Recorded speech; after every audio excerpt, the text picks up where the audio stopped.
to scandal. Opie and Anthony on satellite radio. Those hosts, Anthony Cumia and Great Opie here. Controversial team. Comment profanity-laced words. And Anthony. Opie and Anthony apologizing for yet another raunchy gag. The Opie and Anthony show. Is this the last straw for the raunchy radio duo? We gotta completely take down regular radio. We gotta fucking just destroy it. I want it like it was, where, you know, language was realistic and raw. Destroy it. Sexual content is realistic, and just fucking people reacting with people is realistic. Sit the fuck back. I'm being a trumpeter. I got a catchy name. Shit radio. All right, we hit a low here. We have contact. Oh my God, Jimmy's face is all over her pussy. Whoa, look at how small my butthole is. That's funny. This is shit radio. And it fucking stinks. It stinks. But enough of this palaver. Let's get the show on the road. As soon as he said that, I knew that would just drive you nuts. Wow. Good morning. Welcome to the Opie and Anthony show. Hi, everyone. Hi. Day 2, back in the saddle. We're back. Tuesday, January 5th, 2009, everyone. What? Who wrote that? Now, I was writing checks yesterday.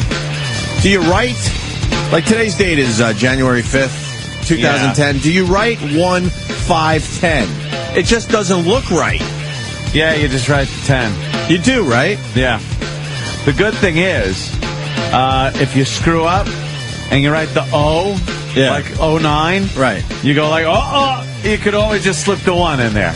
I did that like on 3 checks so far, where it's like, how do you slip the 1 in there? You write 1, right, slash, right, 5, right, slash, right, and then you're getting ready to write 09. You go and they go and then, okay. And then the 1 is very skinny. All right, I got you. So you could slip it into the left of the. So you realized before you wrote the 9. Once you write the 9, you're fucked. But you usually realize before that. You go like, This 2010 is messing up everything. It's messing up the glasses. By the way, I didn't see it, but a whole bunch of people tweeted me. Ellen DeGeneres doing our complete 2010 glasses bit. Stop it. Like word for word, basically. Really? I'm assuming that she doesn't listen to our show. I'm not stupid. Well, perhaps somebody in the organization does and passed along a brilliant observation to her. People are writing, are you watching Ellen DeGeneres? I'm like, no. Why would I be watching Ellen DeGeneres? No, I'm not. What was she commenting on? Which ones are easy to eat box with? Which 2010 glasses give less chafing on women's abdomen while you're fucking lapping box? Jesus, man. Well, she is a doik. Fuck, you just gave me the hiccups, too. He's got the hiccups. What do you do? Drink water real fast? What do you do? I usually drink a glass of water through a napkin without ripping the napkin. It's all about breath control. I remember that. I know. And it does work. I saw him do it once. It works. It works. And then if you get really good at it, you can do it without the napkin so you don't look silly. It's all about taking little tiny sips, swallowing and breathing in and out through your nose at a very irregular pace to your swallowing. 1 swallow, 2 breaths in through the nose, 1 swallow, 1 big breath out, 1 little swallow, half a breath in, another swallow, 2 big inhales, 1 exhale, little swallow. You just got to bust the whole thing up. No. No, you know why? It doesn't matter. You could do it like silly. I'd rather have hiccups. Yeah, I know. I swear it works. Shit. It works. Let's do a little housekeeping before we move on to some things. Housekeeping? Charlie and Philly. I'm not cleaning shit. Charlie! What's up, Bubba boy? Charlie. Hey, Charlie. They took my thumb, Charlie. Every time. Pope of Greenwich Village. Of course. I asked him to give it back, and I said no. Or Charlie. Yeah, right. Chip. It's fucking... Yeah, we just started the show, yet. Chip. How about you settle down for a few? Hey, is the Pope of Greenwich Village a good movie? I haven't seen it in Besides so that one long. line that we all remember from it. But was, it was Mickey Rourke's big... Spaghetti. And Treat Williams, I think, was in that. Was it the Pope of Greenwich Village? Yeah, I get it confused with another one. Treat Williams or no? Was that Mickey Rourke's big movie that put him on the scene? I think so. I think, right? Was that before 9.5 weeks? Oh, that's right. I believe it has to be. So sexy. I got in front of the $20. refrigerator. Shut up. Food and sex. Stop it. I know. Nicholson did that with Jessica Lange, and the postman always rings twice. Yeah? Does he? Why? It's like the last thing you want is food involved with sex. Like, it's just did not... Especially some cream product. Yeah, some kind of creamy... Now it smells all sour. It's not sexy. Just like her pussy. Yeah. It just smells sour now. Just sour. You smell a little off. Charlie! Sorry, Charlie. What happened? Sorry, Charlie. That's good. He is from Philly. He is from Philly, though. They say Charlie down there or something like that. Charlie. There's no R, I think, right? Yeah, something like that. I mean, whatever. In Pennsylvania, you got Philly, then you go an hour north, you got all the duchies, and it's just whatever. It's a hodgepodge of everything. Hodgepodge. My main concern is, was the bill paid for instant feedback so we can start writing horrible instant feedback? Oh. I learned yesterday that we have to pay, me and Aunt, $350 a month for you guys to insult us. Are you fucking insane? That's ridiculous. Are you insane? Gluttons for punishment like Right, that? to insult us. The shit I read on instant feedback, and then I find out yesterday we have to pay for listeners to insult us. Get the fuck out of here. Holy shit, are you serious? Yes, I'm serious. Yeah. I would bet money that's a mortgage payment for a bunch of our listeners. $350 a month. It's a car payment. It's easily a car payment. It's a giant fucking cable bill. Yeah.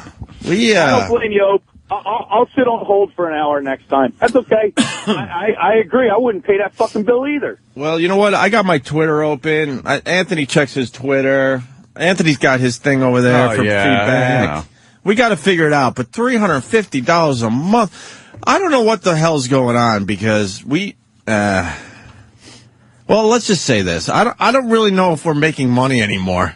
Because all the stuff that, like, the company would take care of, they don't take care of anymore. Yeah, yeah. Instant feedback was something Ant and I invented. It made our show way better. Way better.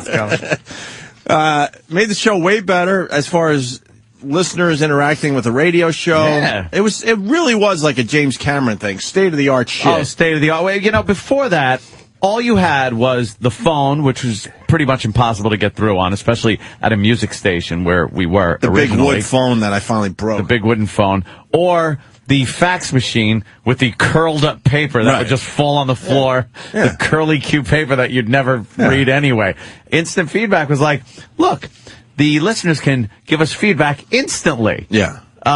Let's call it instant feedback. Sure. And, and now we pay in order to use it. I don't get that. I don't either. What happened? The company should be paying for instant feedback. What do these assholes down the hall do for us? Like this Day two. No. Just day 2 back. Oh no, this is being nice to them, trust me. Oh, okay. This is just pleasantries. Pleasantries. This is pleasantries for the new year. Pleasantries start with those assholes down the hall. Oh, trust me, I could say a lot worse. Oh, okay. At least I'm not pointing them out individually. That's true. But what are they really doing for the show? Because that's the type of thing that enhances our radio show, our channel on Sirius XM. Why are we paying for something that just helps the product? It's an investment in the company for them to, foot that bill. Because it makes for a better show. It makes the more interactive with the audience, which is always better. But apparently, we have to pay for that. And everyone's scared shitless of us because that bill just started being slid in with all the other bills that come in. Just kind of slides in on, And I'm like, what is this? Like, it's some kind of internet things. Then I'm like, I'm just signing away. I saw that too. I'm just signing away Aunt and I's money every month. No problem. Dude, I signed one of those checks. Yeah. I was like, oh, okay. They slipped that in without even telling us what it was. That's the question today for the dummies down the hall. And I want an answer. And Steve, you go to the guys and go, Opie and Anthony want to know why. But I'm one of the dummies down the hall. I want an answer by the end of the show why we, Opie and Anthony, have to pay for instant feedback? Yeah, that is a good question. That doesn't make sense. We have a bunch of engineers around here that do their jobs very well. They can't figure something out. And we've never had to pay for it. Never. No. Never. It was just something that was part of the show. Remember Scott, the engineer over at NEW? Yes. We go to Scott. Scott, this is our idea. And he goes, ooh, interesting. And he came back with a program and said, here you go. And then CBS took it and copywrote the name. And technically, we're not even allowed to say instant feedback anymore. Yeah. Even though we invented it. Hoo-hoo. I heard that on the Poughkeepsie station up there in Poughkeepsie. It's everywhere now. And it was like, hey, I'm getting requests in on instant feedback, and I'm driving going, the fuck is... Just came up with that name. Just remember, before there was Avatar, there was instant feedback. Yes. It started it all. Who. Tell you who. All right, Charlie, thank you. Later, boys. All right. Yeah, but when I found out we have to pay $350 a month to have the listeners insult us every I know, day, insult us. What? That is too much. Too much fucking perspective. It's unbelievable. I mean, I'll allow them to insult us for free, but I'm certainly not going to pay for it every month. Hey, we fucking... Psycho Bob. Sadistic. Hey, good morning, boys. Good morning, Psycho.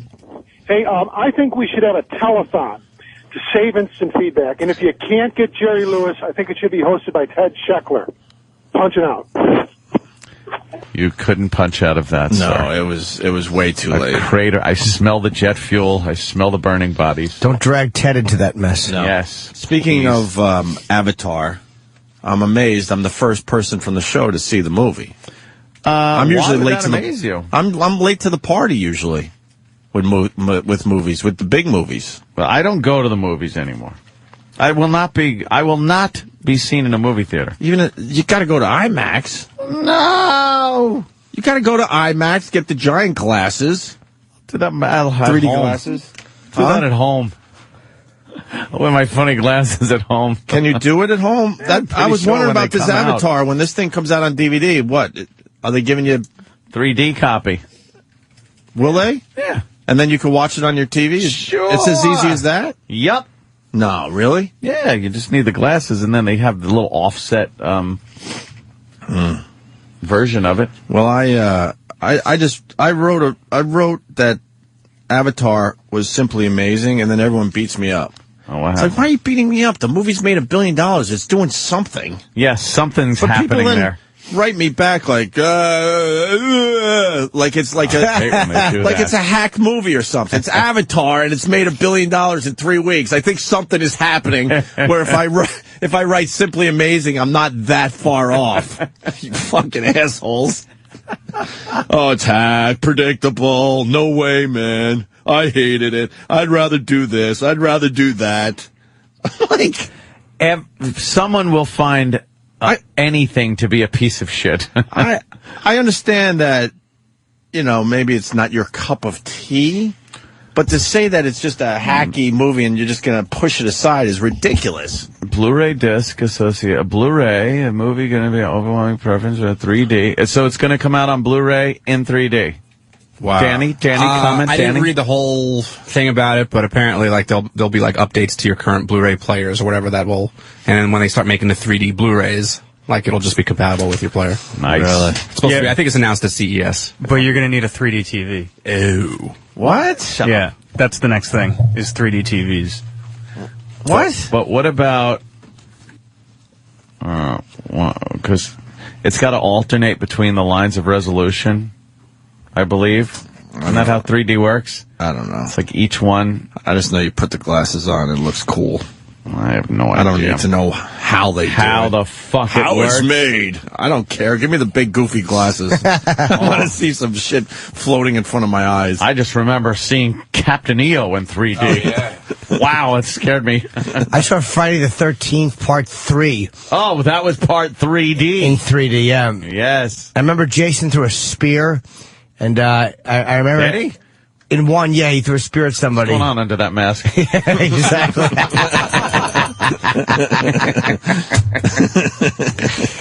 and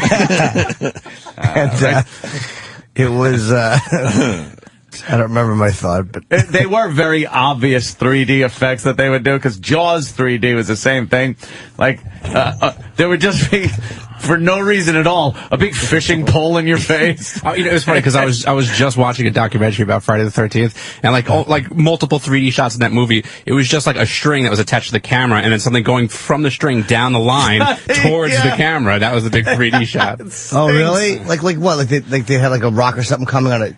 Yeah, I forget what it was exactly. They would just pull it towards the camera. God damn! You look at you two kids. Nice blind couple. I know, that's what it looks like. Looks like we both had fucking cataract surgery. You look like you're running the Tangiers. Look at fucking glasses. I took pictures of a bunch of people Blow in your the theater car up with their big Avatar 3D glasses. So do you get to keep them after or no? Hell fucking no. Really? People were It's throwing. like Disney, yeah. You got to put them in a big bin when you're done, when you walk Yeah, and then out. some other person is probably wearing. Head lice and fucking conjunctivitis puts them on. They don't wash them after? Swine flu. Why would there's going to be a glasses washer guy? No. But wait, you just got to take them out of a bin? They hand them to you. No one washes them. I'm positive. They used to have paper ones. Remember years ago they were Oh, terrible. back in the old days, and then you'd walk around hassling Marty McFly, still wearing them. Yes, it was back in the 50s. No, it was they a didn't wash simpler them. time. No, man. That was the red and green, or red and blue ones in the old days. Now they use like a polarizing kind of. Oh, yeah, they're giant ones on them. Yeah, and They they're look- big. they look so ridiculous. That's because you need the peripheral more so than you used to. And You say could- perif. Perif. I was going to say that. I didn't think anybody but you would get it, Jim. Oh, what's the matter? I'm sorry, I got to try to hear my pen. Cavity? I had don't no know. idea what you just said. I said, I figured I got I a heard toothache. It's been like a dull throb. Oh, No, it's up in here, too. It might be, Oh, you poor boy. I don't know what it is. Maybe you got like a popcorn kernel stuck in there. I hope The not. worst thing ever. Hey, it's better than a popcorn captain. No, see, That's that's too funny for Chip. That actually isn't bad Exactly. for a hacky joke. Chip's very funny. Chip stinks. So, and I go Hey, to Chip. I go to the IMAX for this Avatar. I thought I had a seating for the 3:30 show because I bought my tickets like 2 days ago, and then realized it was a 3:00 show. Now, what didn't it say it on the ticket? Yeah, but I checked the ticket as I was going into the theater, and it's like $240, and I'm like, fuck. And So sure what, enough, like the line is literally out the theater. I get the second row in an IMAX theater. Oh, wow. So I'm ready to walk. Were you craning your neck? No, I was ready to walk, and I'm like, you know what? We'll just try it. If it sucks that bad, we'll just leave, and we'll just go, come back another day. Yeah. They got that shit figured out where it doesn't matter where you're sitting. The whole movie looks like it's right in front of your face. I mean, literally, like, a foot in front of your face. What time did you get there for the movie? Was 3? Yeah, I got there at 2:40. Do not do that. Okay. The whole thing's in The 3D. beauty of going to a movie early now is we all have our phones, so you can be Twittering and Facebooking and checking this and that, so you don't care you're sitting in a theater for a half hour, saving your good seat. Now, the whole thing's in 3D, so it's not The one of these, whole like, you thing. sit there and wait for some stupid effect to happen. No, the whole Something thing. dangling in your Nope. face. Nope. That was one of the best SNL, or not SNL, Second City, actually, skits that John Candy did. Where it I was don't the know. 3D theater, and he was, he had a pen in his hand, and he's like, "Would you sign the contract?" And then he just kept, boom, they met this music, and he just kept pushing the pen toward the camera like 3 times. I think It's hysterical. I think this is the first 3D movie where they're not like doing that. They're just showing you a movie in 3D, yeah. finally. Because remember, was it Superman when they try to redo the Superman series and the first 10 minutes were in 3D? But it was Oh, really? But Yeah. it was the plane crash and everything was floating in front of your face. It was so I got ya. so like look at our 3D effects. I got to see that now on YouTube. It's Dr. Tongue's 3D House of Slave Chicks.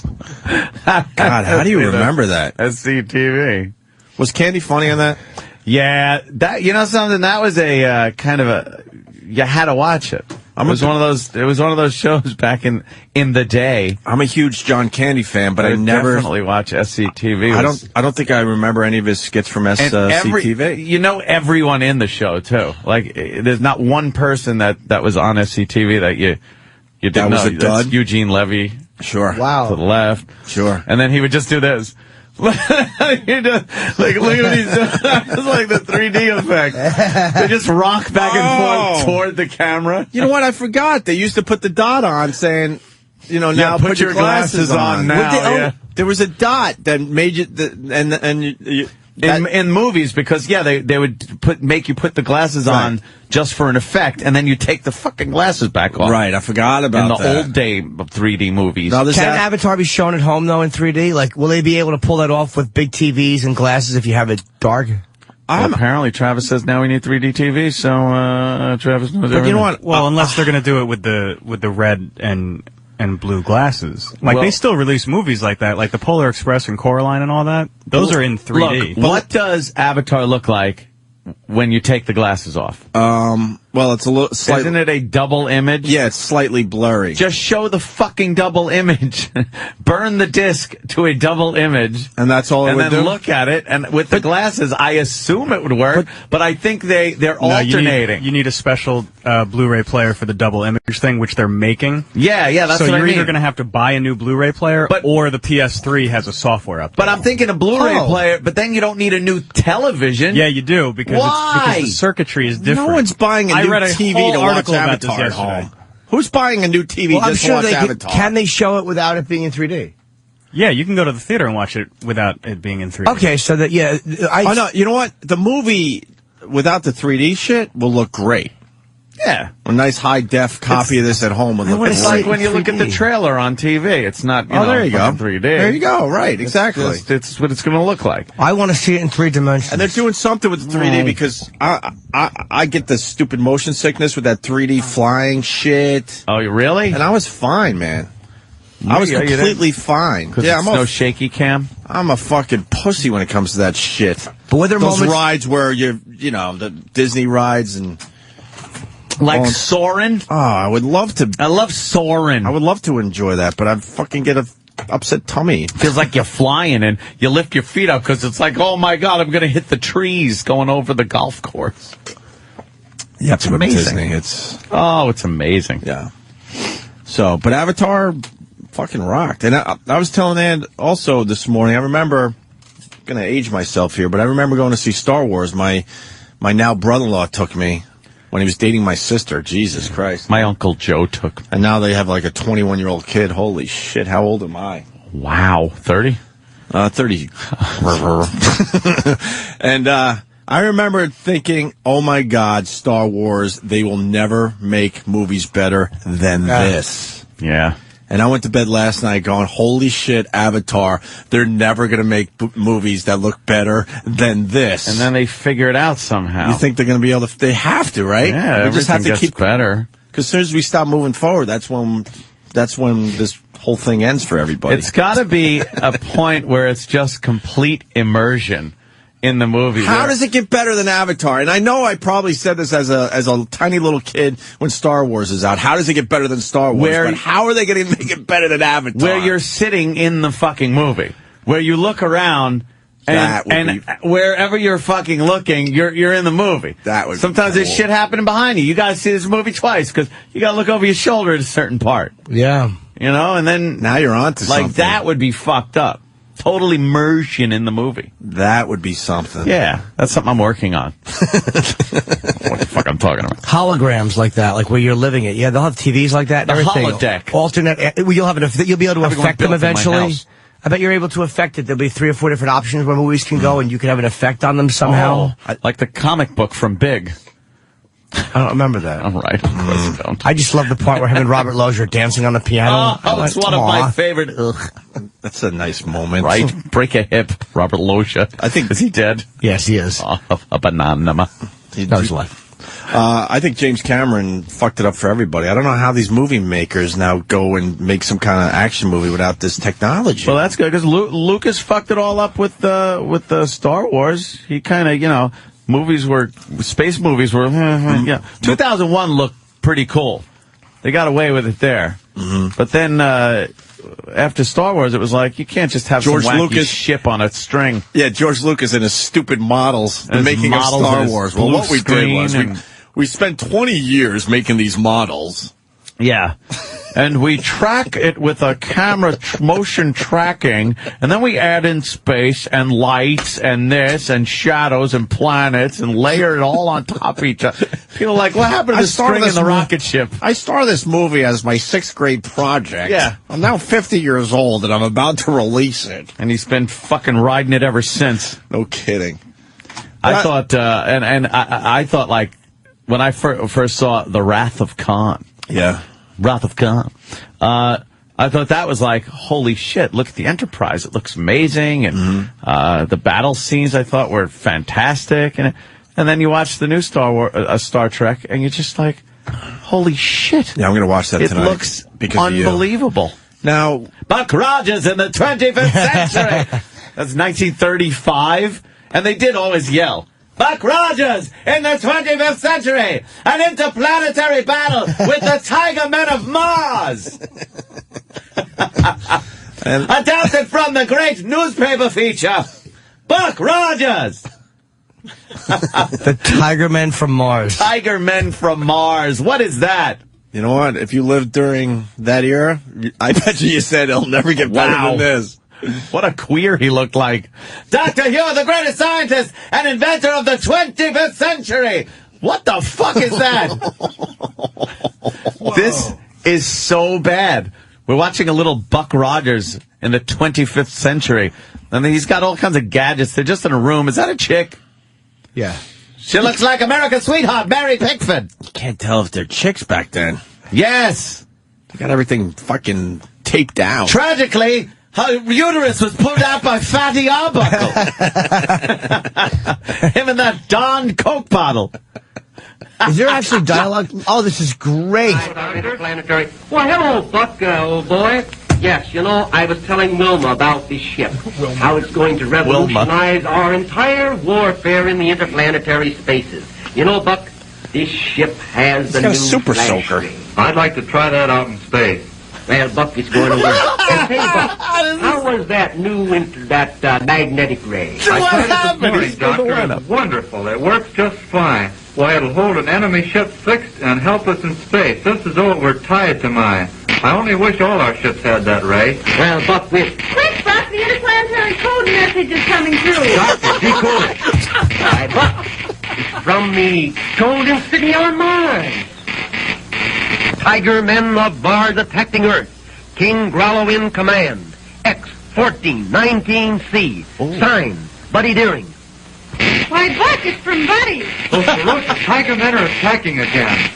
Buck, they've broken their greeting. This means the battle of the universe. Quick, Doctor, signal for action. Buck, I'll get the signals in immediately.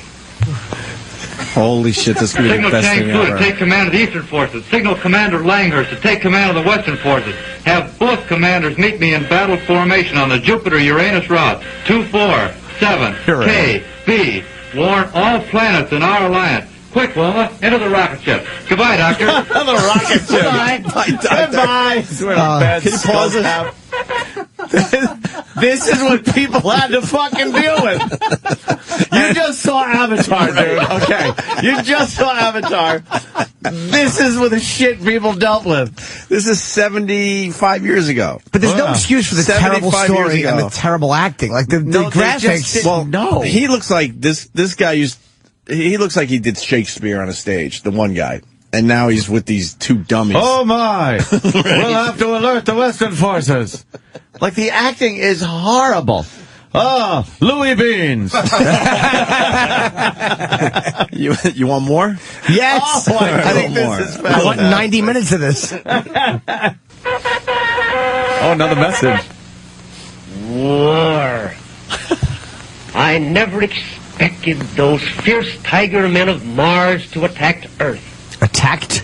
Now, their ruler, King Grollo, is treacherous, but I didn't expect him to break that treaty. No. But I wonder if Grollo hasn't been influenced by somebody. I just wonder. And yet, I wonder if it isn't a trick.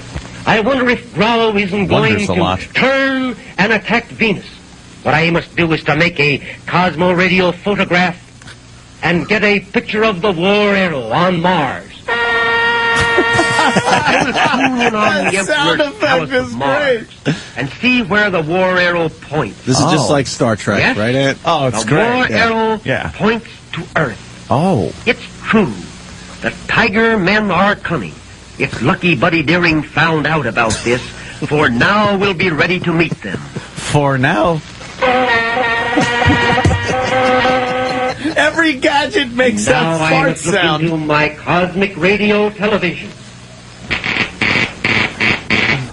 There are the tiger ships now. Oh, shit. Hundreds of them in the Look far at place. the effect. Wow. Okay. We got You got explain Paul. Inside the command ship. This is what I This don't know is what just they like look George like. Lucas. Come on, Oh Ant. yeah, this is amazing. I can't even describe what it looks like.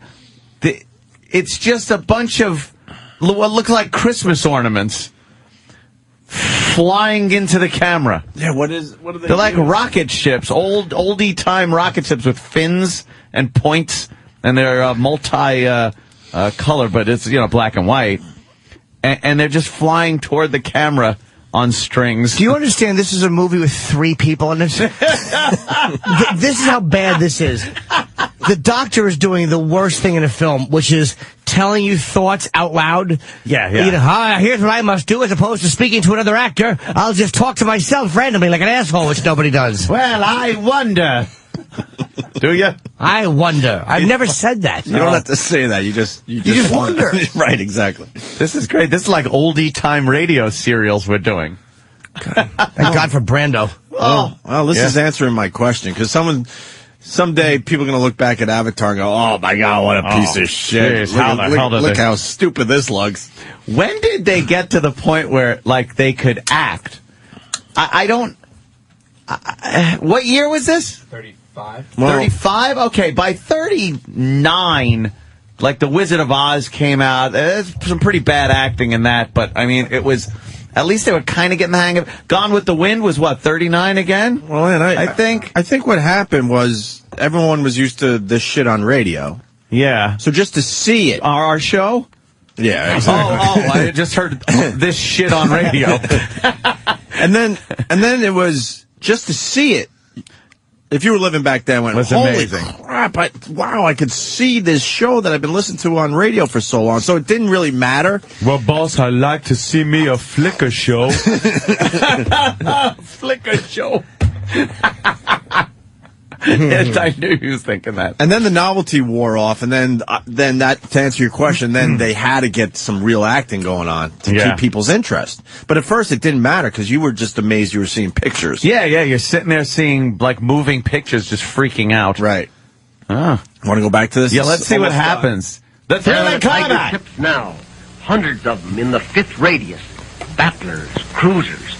I must look inside the command ship. What?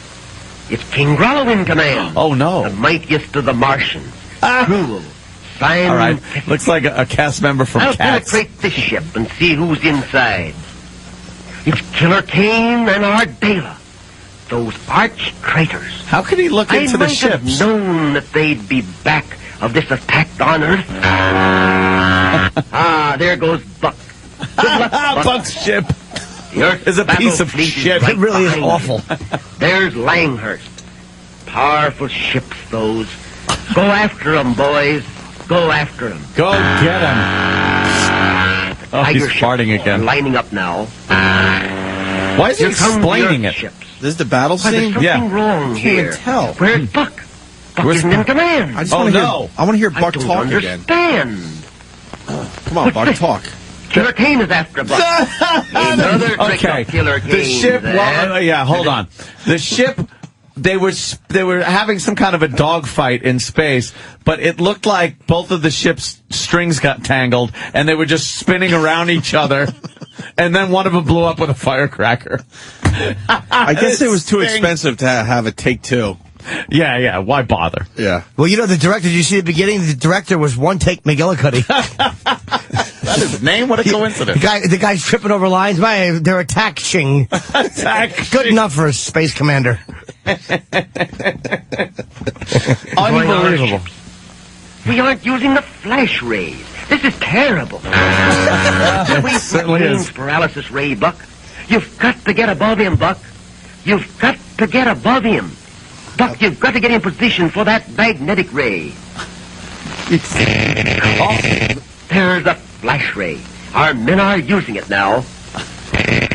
Now we're destroying him. He's narrating a bad Killer Kane are even space now. battle.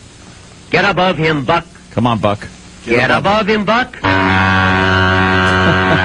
The ray is being There shot. goes another tiger ship. Oh. And another. Our flash rays are working like lightning now. They destroy everything in their path. Who sat there and watched this shit? Buck's getting his range now. Get ready with the magnetic ray, Buck. Get ready with the magnetic ray. What's this? The tiger ships are lining up for new battle. Here they come.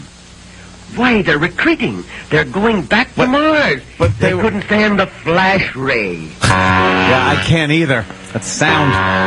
But whenever you hear some old fuck talk about it only cost a nickel to go to the movies, this is why. Because it sucked a dick. Why don't they show Buck and that fucking hose bag in the ship doing something? Because they're horrible actors. That's why. You know why? Because this was like what people came to the movie to see. The fantastic special effects of ships on strings.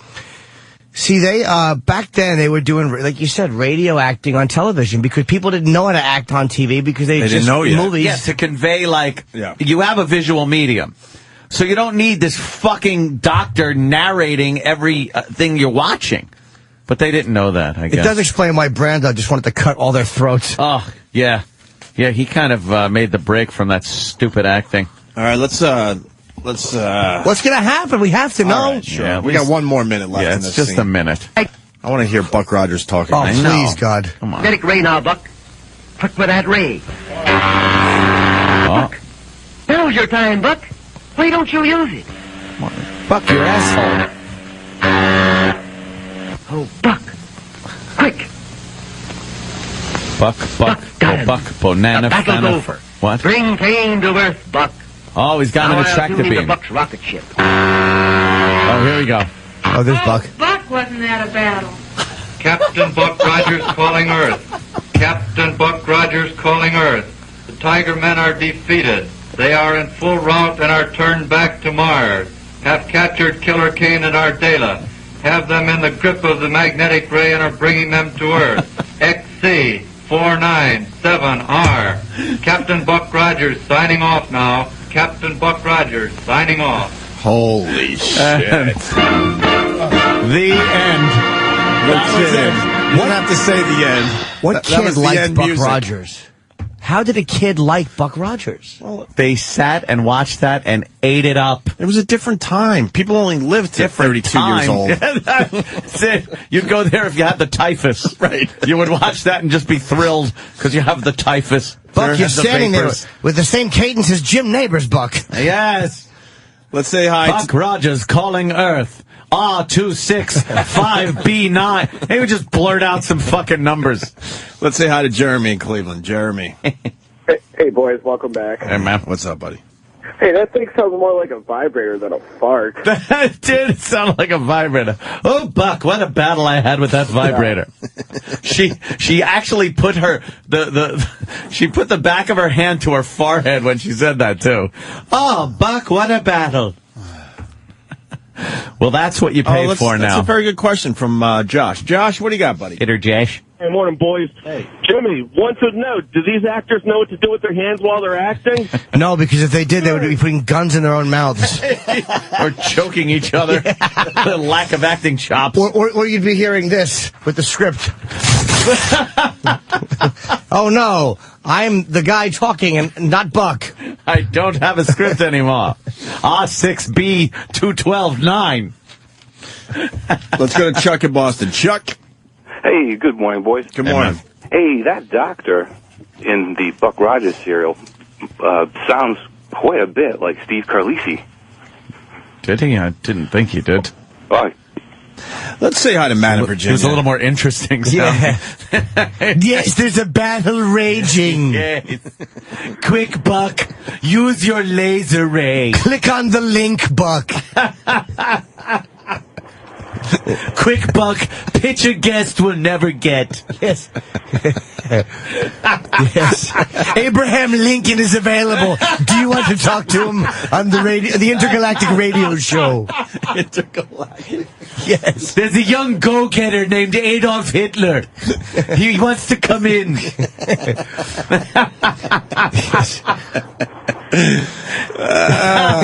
That's great, Carlisi. Would you like to talk to President Roosevelt? Yeah, he's available. I hear he's not doing any radio, though. But that's all there is. Yes. We can get 2 of the Tiger Men from Mars. Although they're not in the film, they're willing to come in and talk about being Tiger Men. Right. They're willing to come in actual makeup. We can't get Buck or the girl, but we can get her hat and 2 of the Tiger Men. We can't get Wilma. Stupid Wilma. Wilma. Like, fucking, it's the 25th century. No one will be called Wilma. I hope she ended up as a prostitute on Hollywood Boulevard, that Wilma. Dare to dream. Right. They all look like Miss Crabtree from the Little Rascals back then. At the end, the best is Buck is giving his really, his just riveting speech at the end. This dumb broad is just standing there staring vacantly at the camera. It's great. Can we get another episode? But I just want Buck Rogers. Yeah, I just want to hear Buck Rogers lines. If maybe we can work on that down the hall. Just Buck. Let's say hi to Matt in Virginia. Matt. Hey, guys. Hey. Hey, Matt. Bringing everything back to the 3D movie and TV thing. DirecTV is going to be launching 50 3D channels by the end of 2010, and ESPN is going to be the first network, and they're supposed to come out with it in about the June time frame. But Travis says we need new televisions. Yes, Sony and Samsung already make 3D ready TVs. You're going to have to wear those stupid glasses, and there's going to be a AAA or a watch battery input to go ahead and power the things to go ahead and give me the watch. Different wave frequencies. Hey, you know what? This is pretty cool. We got to start somewhere. Yeah. I'll fucking buy a 3D TV, no problem. I will too, just to leave lounging around in. All right, doctor. Oh, no. And ESPN is launching one of the first networks in 3D, huh? In June. Yeah, it's supposed to be the World Cup coverage. Yeah. All right. That's great. So we can watch soccer hooligans But, coming at us in 3D. Yeah, who gives a shit about soccer? Oh, the whole world. The whole world except us. Except us. They might be onto something. I That's don't all know. that matters is us. People always trying to talk me into the soccer thing. No, it doesn't work. No. It doesn't work. Why don't we take our first break, Ant? Okay, we're taking our first break. We'll be signing off for a little while, but don't go anywhere. The Opie and Anthony Show will be right back. G3856298857.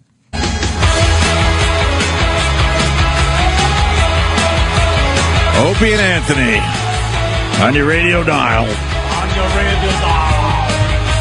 Oh. Study says the G-spot does not exist. Yeah, right. What? Yeah, right. Who said that? Every guy.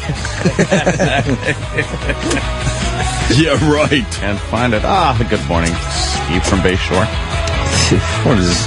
He was sleeping in today? I guess so. The fuck, Steve? Lazy fuck. I know where the G-spot is. Yeah? Oh, really, Chip? Yeah, it's in a ladies' clothing store. That's where they go crazy. I really do not like Chip.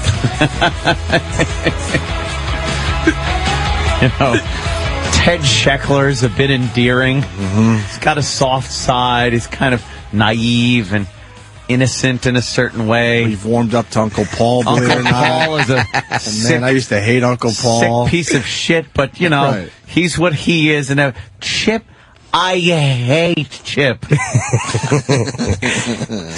Chip's a good man. He's just very frugal. Oh, with his jokes. Yeah, he's got good jokes. Oh, no. Terrible. Let's find out about the G-spot. The existence of the so-called G-spot has been debated for years. Both men and women have felt the pressure to locate this zone of female pleasure. It's located, it's hidden inside, but you can find it if you look for it. But You could find it if you look for it, darling. Every morning I say good morning to the river. Yes. And hello to that bumpy spot in my vag. Oh, we all have the same reaction.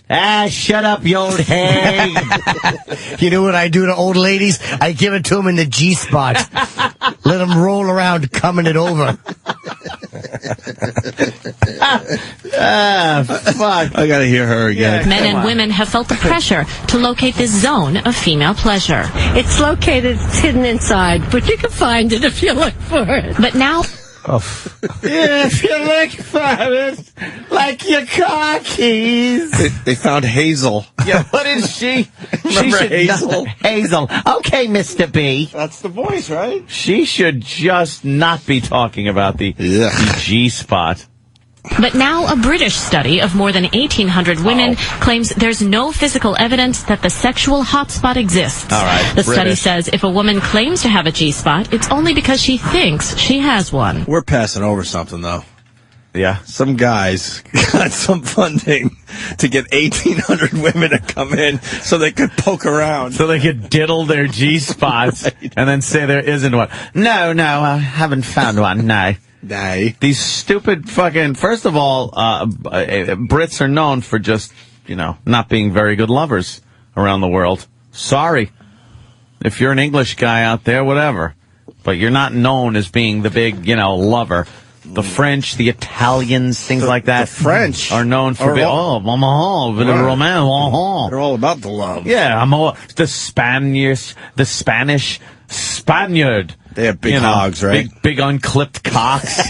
They're known. Just doing all sorts of damage. Asians, not so much. Nah. But English guys, not very missionary position today then. Yes. So if they did the study, it's not... Well, let's do our own study. Yeah. What the fuck are we waiting for? Right? Oh, no penetration. That's right. What happened? How are we going to find it then? Oh. On the outside. Yeah. We'll just make an incision. We'll look for it. They'd probably go for that. You could cut them open. Just can't stick it in their vag. Psychosexual therapist Dr. Ruth Westheimer was not surprised by the study. She's interviewed hundreds of gynecologists who say the existence of the G-spot has never been proven. Some women do have a certain sensitivity inside the vagina that they can pinpoint by saying this is very sensitive. But we have no evidence that there is such a G-spot. This is the She's still fucking alive and talking sex, that woman. She made some kind of deal because she hasn't aged in our lifetime. She's been ancient our whole lives. Our whole lives, yes. Dr. Ruth has been around forever and ever. And that's it. She's got like the Barbara Bush thing happening. Oh my God! Look at her. You start as an old woman, and you never age from that point on. Your entire life. Oh, look at that! A whole bunch of different images pictures of Dr. Ruth over the years, and I swear to you, it's the same picture. Her hair is whiter. That's about it. She's taking care of Mr. Jingles. Who the fuck is fucking that? I can't stop the Green Mile references today. Who's fucking that? She seems to know everything about sex, but she's always been just an old bag. Yeah, an old Betty. This is the largest study of its kind, and while it concludes having a G-spot is subjective, more than 50% of the women surveyed insisted they had one. Dr. Ruth just doesn't want women to worry about it. They think they're not normal because they have tried for 4 months to find that G-spot and can't find it. Stop worrying about it. Have good sex. Have the best relationship you can. Unless you are Jew. Fucking accent there. The J-spot. Yeah, she knows. Well, where are the broads? Do you have a G-spot or not? Call us. Yeah, we all know, right? They do. When you fiddle around in there, you do the come hither. You fiddle around in there. You fiddle. You do a little fiddling. Yeah, you know. It's when you're doing the, sometimes, see, unlike acting, where you don't know what to do with your hands, when you're fucking in there lapping box, you know what to do with your fingers. Yeah, hold your nose.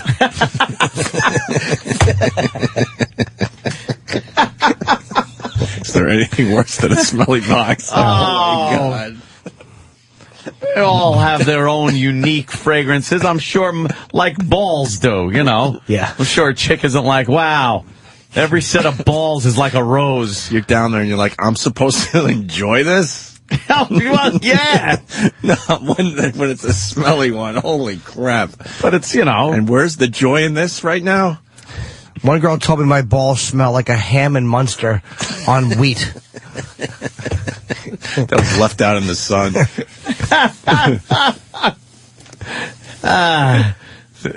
Is that what you're eating now, Danny? Yeah. Yeah, come on. Chicks can't be happy all the time with the fucking what's going on down there. You got to keep it clean. But I know there's sometimes, you wake up and decide you're going to go for round number 2 or something like that, and you've been going all night. You ever move the covers around a little bit and just go, whoa! Yeah. Whoa! You know, the little breeze that comes up. Yeah, you waft it. Yes, you waft and just go, all right. That's that. There's been some sex going on. You know your balls stink when you pull your scrotum off your leg and it sounds like a fruit roll-up.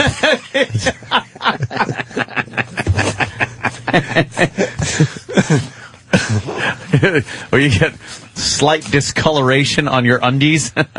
In the fuck? In the crease of between your nutsack and thigh. You ever punish yourself? Take your index finger and go right. Oh yeah, right across that crease. Punish yourself. What? And give it a good whiff. Oh yeah, Jimmy knows. Yeah, it's not punishment. You got to punish yourself. Your own. Yeah, but if I'm fucking, it's a mix. You take the index finger. That's what I'm talking about. I like that. And you just rub the crease from bottom all the way up, and then you take a whiff. Good deep sniff. Yeah. Want to have E-Rock sniff our balls? I'd love to. Everyone go for the crease. Yeah. I have fuck balls. Do you? Let's do this. No one shower tomorrow, and then E-Rock has to tell us which ball bag who's got the most smells the pungent. worst. Oh, that's pungent ball bag. And all he has to do is smell our index finger. That's it.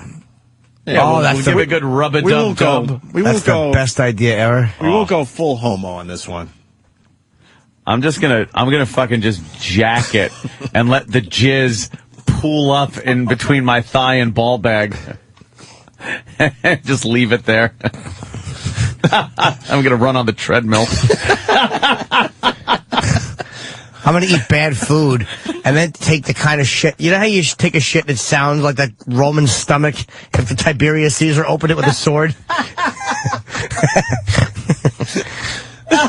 It gets the whole area in a mess down there. Should we ask E-Rock if he wants to do this? Yeah, let's bring the virus down here. Yeah, where is he? Let me say hi to Wanda as E-Rock makes his way down the hall. Wanda! Good morning. What's up, Wanda?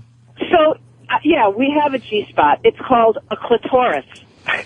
That's the G-spot. Well, what about this garbage about inside, an inch and a half in, and then you kind of do the come hither like, hey, woo. Okay, so let me ask what does that do to you? Let me ask you guys. Do you think you've ever made a woman come from just vaginal stimulation? I know I have. One girl I was with, I'm like, how was it? She said, I came buckets. It's true. It's true. Thank you for that chip. Yeah, I don't think so. I don't think so. What? Maybe you can't. Let me tell you something. I know it's all you gotta from plain old fucking girls can come. Yeah, you gotta just angle your shit the right way. Yeah. Yeah, but exactly. Are you as you're fucking them? Are you stimulating the clitoris? Is it just? Can you just stick your fingers up there and make them come? I say... No, I don't think you just stick your fingers in there. You gotta do some stuff. Yes. Yes, some girls. Yes. Sure. Yes. Okay. Oh, maybe it's just me. Yes. It is just you. Okay. I don't know if you go take your clit and go find somebody. Yeah, take your fancy clit and beat it. Yeah. I don't know if I've ever had a woman come just from using fingers on. I don't know. I don't think so. I always use. I love eating pussy, so my tongue is always. Why busy. waste it with your fingers? Don't play with your food. Mommy always told me don't play with your food. Let's go to Danielle in Boston. Danielle. Morning, boys. How are you? Hi. You can come from just stimulating the G-spot. It's very important when you do that not to rub the clit at all, because if you do that, then you're going to have a clitoral orgasm. However, there is a procedure that plastic surgeons do where they go in and inject Restylane, which is the stuff they put in your face to plump your lips and all that shit. Oh, yeah. And they inject your G-spot with it to make it more prominent, so it's easier to stimulate. Oh, make it a little puffy like the duck lip fucking... Yeah. Hey, there you go. There's a diagram. Yeah. The funniest part of the whole thing is when they do that procedure, they have to arouse you. So the G-spot is more prominent in order for them to inject it. The Grafenberg spot, as it is called, that is commonly called, the Grafenberg spot. I don't like the fact that there's a white leg and a dark brown finger in this, this diagram. Not too happy about that. Yeah, what I is do that like the about? fact that she's fucking filleted. She's cut in half. It's a cross section. It's wonderful. You got to see the pots. Look at the fatty pubis. Look at working the fucking clit with the thumb. And he's got the two fingers doing the G-spot. If you're working the clit, then how does it prove that you're doing something with the G-spot? Oh, he's just showing like what to do. Yeah, but you shouldn't be touching the clit if he's saying that the G-spot has some action. And look at the poor anus. It's just left all alone. The tailbone behind it. Yeah. You'll ruin it if you touch the clit. Nice You'll puffy ruin ass, the whole though. thing. Yeah, you ruin it, right? Don't Why isn't ruin this it. guy shoving anything up her anus? Maybe he's religious. He's got two more fingers there. The asshole's left all alone. Look how tight it is. That's a cross section of some broad. That's great. I loved those in school when they showed a cross section. Like, that's It was porn. Oh, it's porno. I love it. It was porn. All right, Danielle, thank you. You're welcome. Have a good day, boys. Bye. Oh, that was always a good one that you would see in school, too. Which one? Is the uterus. The picture of the uterus, fallopian tubes, it and looks like an ovaries. alien. Yeah. The longhorns. Yeah, it looks like a fucking something that should be hanging on a wall in a hunting lodge. Yeah. Right. A longhorn. Longhorn ram. Very good. Looks like something else, too. Like a fucking... What fucking cartoon character? Help me out.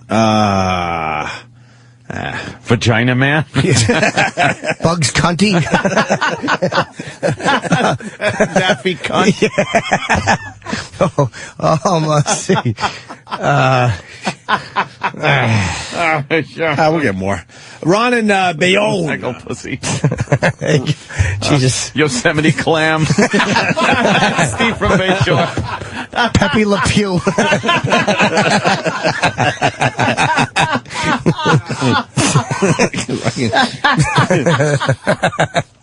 God damn, man. Nice. Steve, you're very Let's say hi to Ron and Bayonne. Ron. Bayonne. What's happening, guys? Good morning. Good morning, Ron. Hey, I've actually been listening to you guys for quite some time, first-time caller, and this is quite a touchy subject for me. I like that one. Chip liked your joke. And I've actually been getting into a couple of these videos. There's actually one where you can stimulate the G-spot and make any woman, every woman, ejaculate from stimulating that G-spot. Like you said, like the inch or two, like a knuckle or two in, then upward, and you just rub it. Or you could get even violent if you want with it and make that bitch come like crazy. Where's this video? I believe it's called uchiz.com. Uchiz? Ujiz? Yeah. How do you spell that? Ujiz. Youjizz. Oh, Ujiz. Oh, okay. Yeah. Come on. It's one of those porn sites you can type in the search bar when you get to the site, how to make a female orgasm or something. Should be the first thing that comes up. The guy explains on how to make any woman just come like a crazy animal. Oh, yeah? All right, cool. We're going to check it out. Thank you, Ron. Hey, you got it, man. Let's say hi to Pyrus in Louisiana. Pyrus. Hey! Hey. Hey, I always thought that the uterus picture looked a little like the Bullwinkle moose. It kind of does. Very good. Alex in Boston, going back to the E-Rock bit, he has something on that. Watch me pull a rabbit out of my snatch. Don't know my own string. Alex? Yeah. What do you got? Tomorrow, when E-Rock smells your balls, he has to describe each of them like a fine wine. Yes, and I want his eyes closed and his nose up in the air. Yes. Nutty, earthy tones. Yes. All that good stuff. Take care, guys. That's not a bad idea. We make him smell it again if he doesn't do it right. You got to really rub. Oh yeah, right on that. Get a good rub. Kind of right on that crease. Make him smell it. Base of the ball bag. Terrible. He's going to be smelling man balls. Base of the ball bag. Why didn't E-Rock come down here? I don't know. I won't be here tomorrow. Oh no, Jimmy! I'm willing to do the ball check today. Well, Jimmy's in showered. rare form. So what? I still got a big man's balls. I'll index right now. You'll index. You're going to give it a test run. It's only been 2 hours. What the fuck happened down there? Get him down here. Oof ain't good. Dan? What happens in 2 hours? I showered. How are your balls? What the fuck? I don't know, I just farted. This is fucking disgusting. It could be better. It could be better. You know what? That's your balls. I guarantee you that another man smelling them. Oh, work on it. Get the virus down here. Mine's. Here he comes. Mine's still. I don't know. I'd be happy to soapy. participate. Yes. Did someone call me? E-Rock. You want to do this bit? Have you been listening to the program or working diligently? I just heard this part. Yeah? Yeah. And Jimmy's going to be on Leno tomorrow, so he's got to fly out today. So he wants to do his today. Yeah. And did you fucking do it or what? No, I showered. I should be pretty good. You'll be surprised what 2 hours could do. My aunt's got his belt on. That ain't good. All right, let's see. Really, I ain't got anything. How old are we? You know what? I swear, it smells like detergent from my underwear. All right. Well, E-Rock, you got to smell everybody's fingers. No, I'm out. It's just you, I Jimmy. still say you should have a relative comparison to me. It wasn't. Ope's balls are soapy, apparently. And by the way, the fact that E-Rock... We need a control. Who do you shave with, E-Rock? Opie will be the control. I'll be the control. It's really not that bad, E-Rock. Go over there and try it. Hold on. You gotta bring your microphone, fucking unshaven BC. A microphone. Oh, Now, make sure you... All right. Give it a sniff. All right, you're right. It's something, trust me. That's the control. Okay. It's good. You showered. Clean. I think mine are a little gamey this morning. All right, get a good one. You didn't shower this morning? Oh, No. he's squatting. No. Hold on. You're squatting. Hold on, I gotta flip this. Okay. I gotta flip this. Hold on. Jimmy, what are you doing? I have fuck balls, so I'm scraping my balls for young Eric to enjoy. It's early in the morning. I've yet to shower. Get a good one. What does it smell like? You right? I don't know. That's not that bad, actually. Really? God damn it. How could you have fuck balls? I'm you don't very smell- hygienic. Yeah, but you didn't wash your balls, did you? That was extremely disappointing. Yeah, it was. Beat it, queer. Yeah. I was hoping for an E-Rock. Yeah. I was too, but I was secretly glad he didn't, because I don't need people on YouTube seeing my balls make a guy vomit. Then what girls will gently suckle them while going... Exactly. All right. Unfortunately. Oh, I know how we could do it. The best contest, rubbing the ass cracks. That's rough. Come on, guys. I cleaned up... E-Rock, would you smell our ass cracks? No. That wasn't even a convincing no. No, all right. No. All right, well. If you need a volunteer... Yes. Steve runs in with a tent in his trousers. I hear there's a contest. I'd like to be a part of it. Wow. And we lost all the girls that wanted to talk about their G-spots. their G-spots because we had to go there. You know, I would say there is, but although thinking about fucking now, a lot of times you do slam kind of the get that pubis slamming together. But you never sometimes you get some. You never just did two fingers and had a girl. No, yeah. Well, you know something, I don't like just working. Honestly, with it's two a lot of fingers. work, but it's. I don't like just working the 2 fingers because there's another thing It can there. be you done. Know? It can be done. Why go half throttle when you could get your mouth involved? You know, or get your other hand involved where you're just going like. And then when you're having some of that fucking, you slam the you're slamming your pubises together. Oh boy, and then you give her that clitoral stimulation that way. Oh, we're watching How to Make a Girl Come. It's probably a squirt. I bet she squirts like a fucking maniac. This chick, right? Okay, I'm not doing anything fancy inside the woman's vagina.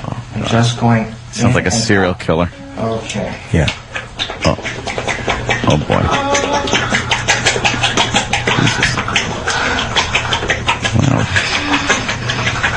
He's doing the old Ronnie James Dio rock sign. Yeah. With 2 fingers in her. And just really pumping. Oh, there she goes. Jesus. Wow. She is fucking bucking. You think that's real? No. What? That's funny. He stopped touching her. She's not just coming in a... training. This isn't the finger technique. It's the massaging. God, she's a fat young pussy. Look at it. It's twitching like a horse that just pissed. That's it. He had one of those little fucking hand buzzers on his finger. It's like a machine. It cycles and she just has orgasm after orgasm. Good girl. No, she now doesn't. Look at her face. How many of us are going to try this at home tonight and do it wrong? I know. Get some guy to finger my asshole, I'll do it wrong. Wow, she's twitching like crazy. Look at that beautiful face. That is your reward. Face, fuck that. Literally. Okay, now, very important piece. Drink your Gatorade. Because she's letting go of a lot of liquid. Oh, look at that. See, she's still spasming. I connected it to this. It didn't happen. You don't think so? No! Well, what was that squirt? I'm not saying she didn't squirt, but a lot of women can squirt without coming. They're But porn. she's probably one of those very sensitive after she comes girls, No. you know? They get very twitchy. I don't believe it. She just can't. I would mind. Well, he's going to do it again. Yeah. Okay. I've got a lot of oil here. Yeah. Right.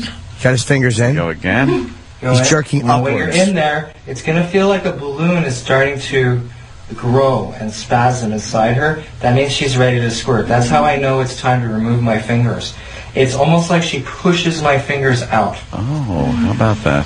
So I hold her here.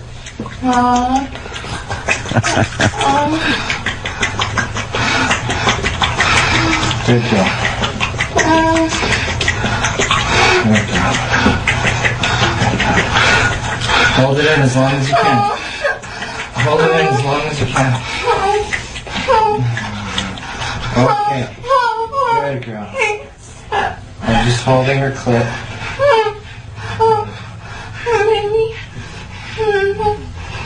Good girl. Jeez. There was better acting in the fucking Buck Rogers movie. What's wrong with you guys? He's getting mad. What, Why? Jimmy? It's very sexy, but she's not just coming convulsively after he moves his hand. And no one's touching her pussy and she's writhing around. You don't think so? No, I don't. What would you do if you had someone jerking you off and you're about to come and they move their hand? Would you roll around in spasmic pleasure? Punch them. Exactly. Finish.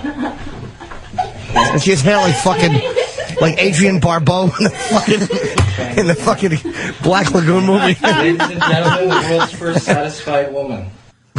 Hold on a minute. We got Z-Man who said he knows the video that we just watched. Cool. And he's done this at home, and it worked. Oh. Let's go to Z-Man in Michigan. Z-Man.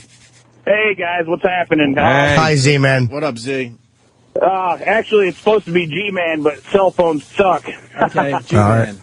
Hey, simple thing here. The video, I think, like Jimmy was saying, maybe she's elaborating a little bit. It seems to be a little extreme, but I did try it. I found out, unfortunately, that all that pre-massage shit to make them relax and all that, unfortunately, that's pretty important to make this thing work. Now, did your asshole hurt afterwards? Oh, yeah, a little bit, a little bit. Just got to keep it down to a couple fingers. But, yeah. But no, I'm not saying a girl can't come that way, but the way he moved his hand and she's just, coming in pleasure while the man stands there, it's just a bunch of bunk.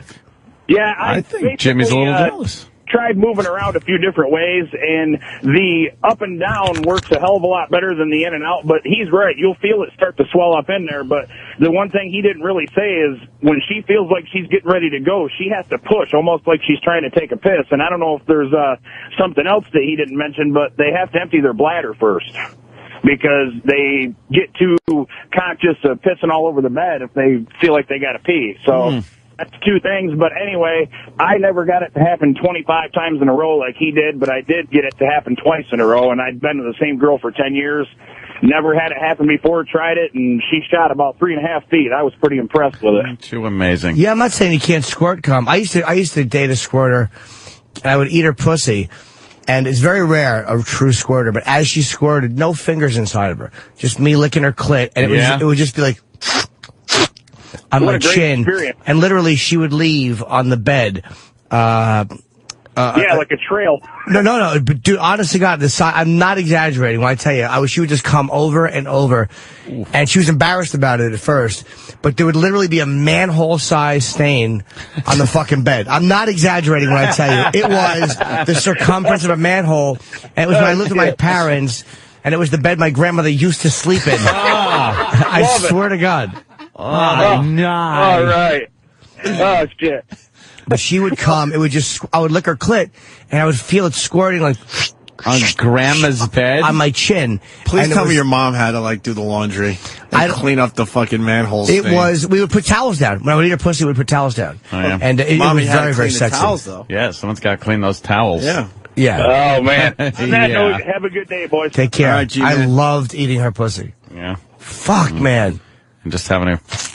It was the whole bottom of my face, my neck would be warm and soaked. It wasn't piss, absolutely not piss. Yeah. So yeah, squirting is possible. Was it viscous, a little? No. It was like a clear liquid, but there was no gross taste to it, no gross texture or feel to it. It was very sexy. Where does it come from? I don't know. I know pretty much a lot of all the workings down there.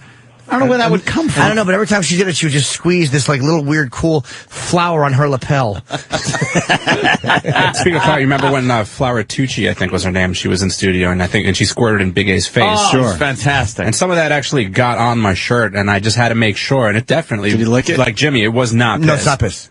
Actually smelled kind of good. Let's say hi to Nick in Jersey. Nick? Hey, guys, I don't know if this is my generation or not, but in college, we all powder our balls before we go out and stuff like that to keep them fresh. Like baby powder. It could backfire, though. You could get some cakeage. Dude, I did that one time when I used to drink. I was 16, and this girl down the street used to suck my penis all the time. And I was drinking and wearing fucking baggy army pants. And I was just, I was again, 16, I was drunk. It was hot. My fucking balls were fucking reeking. So I got some fucking baby powder, and I put them on my balls because I was drunk and I knew she was going to suck my dick. She got it in her mouth about 5 seconds, and she went... and she stopped blowing me. My balls were fucking... That baby powder did nothing. It was like fucking throwing sawdust on vomit.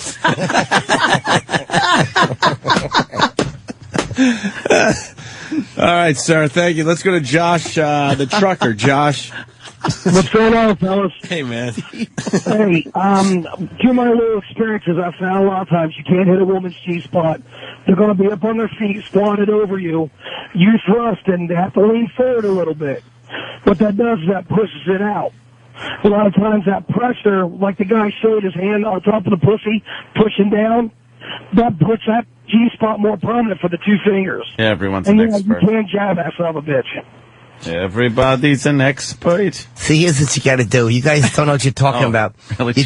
You take your pointer finger. Yeah. And you jam it in and out of a hole, and you just go, come on, make a lake for me. Make it come buckets. Go ahead, sir. It's your show. You talk.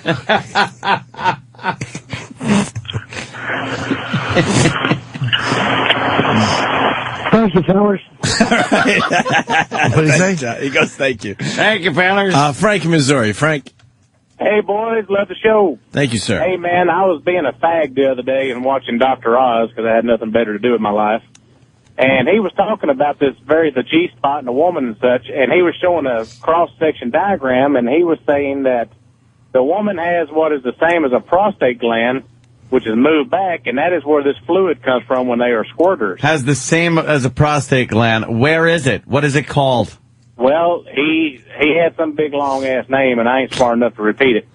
But it's moved. I'm it's not moved doubting that, sir. Well, yeah, whatever. I'm not ashamed of it. It's moved a little back or forward or whatever, but he said that's what it's the same thing. That's where the fluid come from when a woman squirts. You know what? And also, Jimmy. Yes, sir. We were talking about the woman coming. My ex-wife, sex was just whatever up until our second child was born. And then one night we were having sex, and she was on top, and all of a sudden she broke loose, and I thought the bitch pissed on me. I got mad at her, and she kind of got nervous, went to her doctor, and they said, no, this is not very common, but it does happen. Enjoy it. Doctor? But she got to her gynecologist. And she got to the point, Jimmy, I could be licking her or fucking her, and she'd come over and over and over, but then she could get up and go to the toilet and sit on the commode to drain out, and she would sit there and fucking come on the toilet. It'd be anything I ever seen. She wasn't taking a dump? She would come and all these big brown cums would come out. It's pretty impressive. It was amazing. Sometimes there was pieces of chewing gum in them, and occasionally a pill or an antihistamine she'd taken. Green leaf spinach. Big brown gums. It's not going to get funnier than that. Corn. Hey, for the guys down the hall, Mayor Menino was sworn in. A lot of people saying he fucked up the swearing in speech or whatever. Well, we need that. So if we can find that audio, split. that would be great. We love Menino audio. Yeah. Let's go to Graham in Pennsylvania. Graham. Good evening. Hi, Graham. Hey, I read something in a magazine about the G-spot. They said that there's also another spot, like 2/3 up the vaginal canal called the A-spot. And that if you hit that, it can give a chick multiple orgasms.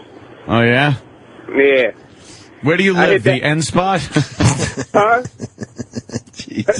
I hear you. Never mind, sir. All right, punch it out. Let's go to Jimmy James.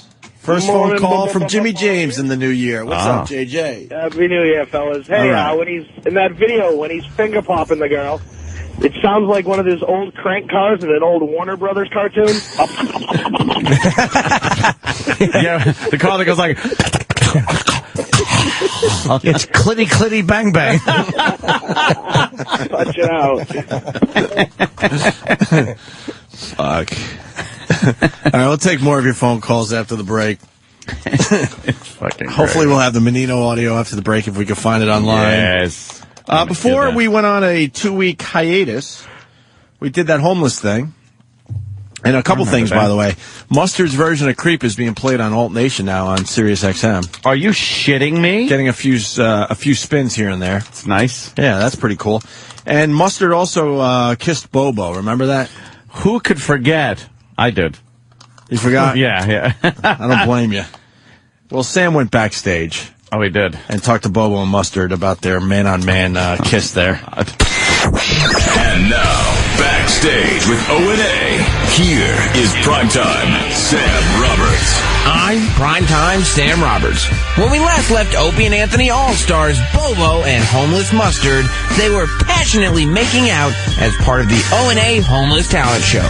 We stayed after and caught up with returning star intern David to get his take on what went down. David, we just completed the Homeless Talent Show. One of the big announcements was your massive return to the Opie and Anthony Show. Yes, it certainly was. However, I feel like your return was overshadowed by the fact that Bobo made out with a homeless man, Mustard. I think it was. Bobo had a pretty big day today. What'd you think of that? He's disgusting. I can't believe he did something like that. You wouldn't make out with Mustard? I wouldn't make out with Mustard. I wouldn't make out with any homeless person. Even for $50? No, I wouldn't tongue kiss Mustard for $50. That guy has millions of diseases, and God knows what would happen to me if I kissed him and exchanged saliva with that man. That's disgusting that Bobo did a thing like that. Well, you couldn't end up any worse. I told Bobo to go see a doctor right away. Well, hopefully you did. I don't. He's right there. What the hell's he doing? That kid is one sick bastard. As Bobo approached, we had to get into the tiny, feeble mind that pulled off this homoerotic stunt. Bobo, we just completed the Homeless Talent Show, and for your talent, you had your first kiss with Mustard, the homeless man. That was not my first kiss, but that was the only time I ever did anything gay. Only time, or only time you remember? Only time I remember. Okay. Now, you kissed very passionately.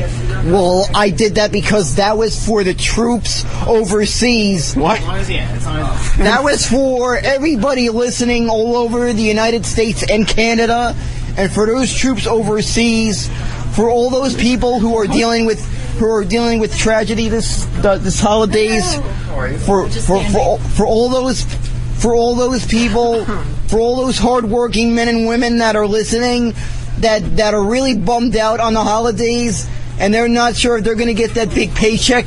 That's for them. Was there any tongue involved? Well, that was all part of it. There was some tongue. Oh, if you're going to make out with Mustard, you might as well, gay or straight. Who could resist? That's a good point you make. So, would you consider yourself gay, bi, or gay for pay? Bi. Thanks, Bobo. The announcement is official. Bobo is an out-of-the-closet bisexual man. We here at Backstage applaud the courage and conviction that Bobo displayed in making this announcement. But we do hope that his next same-sex kiss involves a man who sleeps under a roof. I'm Primetime Sam Roberts, and this has been Backstage with O&A. Nice. Oh. Buck Rogers. we got to get more Buck Rogers audio. Hopefully Tom Menino audio from Boston, the mayor, his fifth term, and he fucked it all up as he was swearing in, I hear. Anthony abroad died overnight. Abroad. Casey Johnson, daughter of Jets owner and girlfriend of Tia Tequila. Is that how you say her name? Yeah. What? Found dead at age 30. It's Yikes. Woody Johnson's daughter, basically, the owner of the Jets. Yeah. And Johnson as in Johnson & Johnson. Oh, wow. Yeah, this is a socialite. An heiress. An heiress, dead at 30. Man, she was in some kind of a crazy relationship with the heiress from some other girl. They had like a really volatile public relationship. Somebody else might know, but some other girl who's... Tila. No. Before her ex, it was a very, very, like, the one girl tried to set her hair on fire. Jesus. It was a very volatile public relationship. Wow. And I cannot remember who the family of the other girl is from. And what did she die of? They think it might have been diabetes or pill overdose. They don't know. But they said she might have been dead for a couple of days. Jim, it was the Yahoo heiress, I think. Oh, yeah, you're right. It's the girl. Thank you. It was the daughter of the Yahoo chairman or founder. Travis knows everything. To me, it just sounds like a couple of, like, these rich kid heiresses running amok. Right, of course. Let me eat box kind of a thing. Or just misbehaving, and you know, I mean, it happens to fucking broke kids too. I just hope it doesn't affect the Jets' playoff hopes this Sunday. Probably help them. It's something to go for. Let's do it for the boss. Let's do it for the boss as he buries his daughter. Oof. One for Casey. What do you got there, E-Rock? Menino. You got the Menino? Is it good? Yeah. Really? Yeah.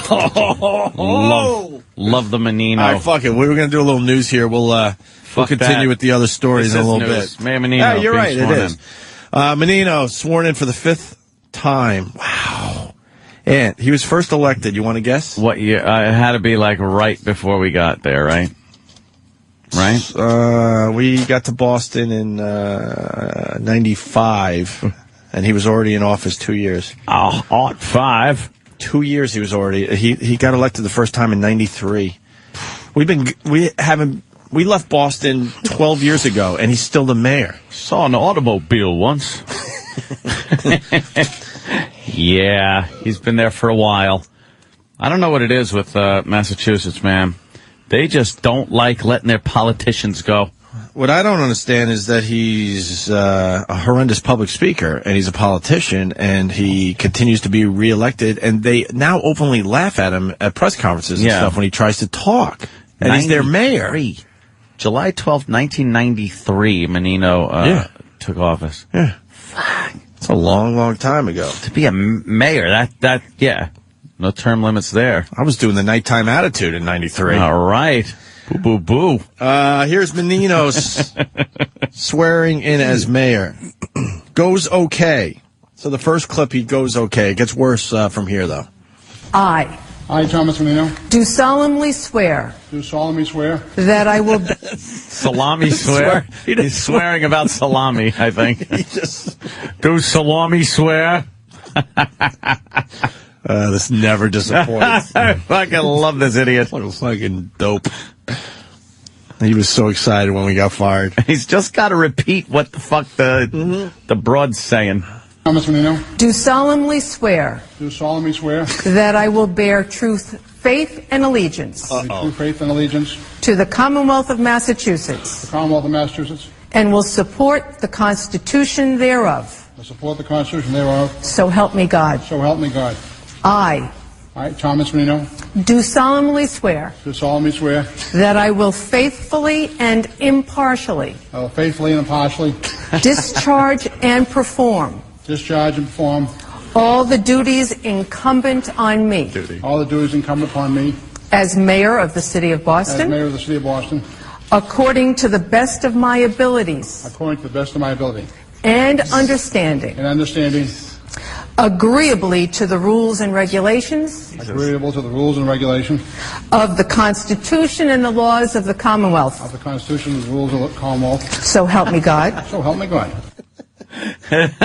see what he's doing here, though. Yeah. He knows if he goes real fast that it just gets fucked up in the mumbo jumbo of it all. Muddled. Right. So he was pounding through that. Yeah, he's going as fast as he can. And then he fucked it up at the end. I, Thomas Menino,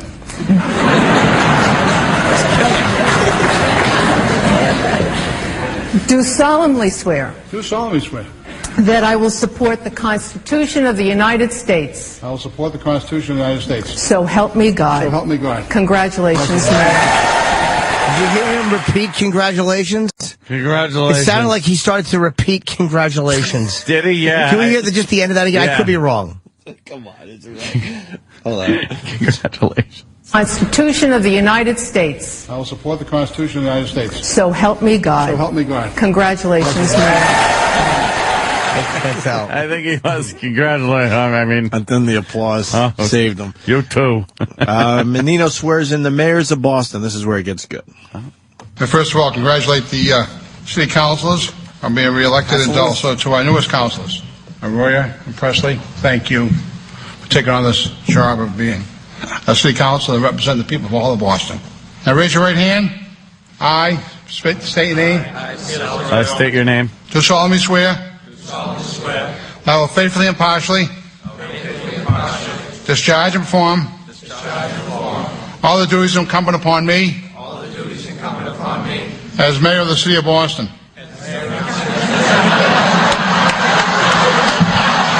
What? They're city councilmen. Yeah, they're city councilmen. An asshole said as mayor. He's the mayor.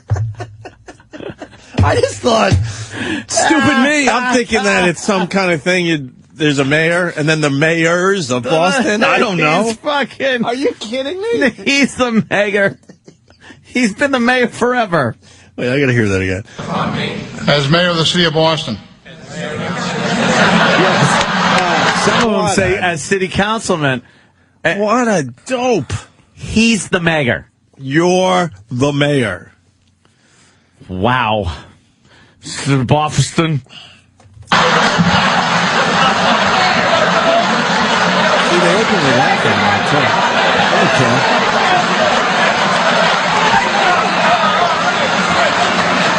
They're just pointing. What They're laughing at him. He just made everyone mayor. Imagine that sticks now. Yeah, now it's like they're fucking the mayor. Hold on. You know, let me just say, hold on. It was my mistake. What? Really? I was told to read it exactly as it's written. And when you get to these formal things, you do it exactly as they tell you. I'll do a lot to my speech, but, you know, Counselor Salerno, oh, God, I tell you. Wow. Holy shit. Wow. Never disappoints this guy. What a dope. And one more. Great. Menino continues swearing in the mayors of Boston. As City Council of the City of Boston. City Council of the City of Boston. I couldn't. Unbelievable.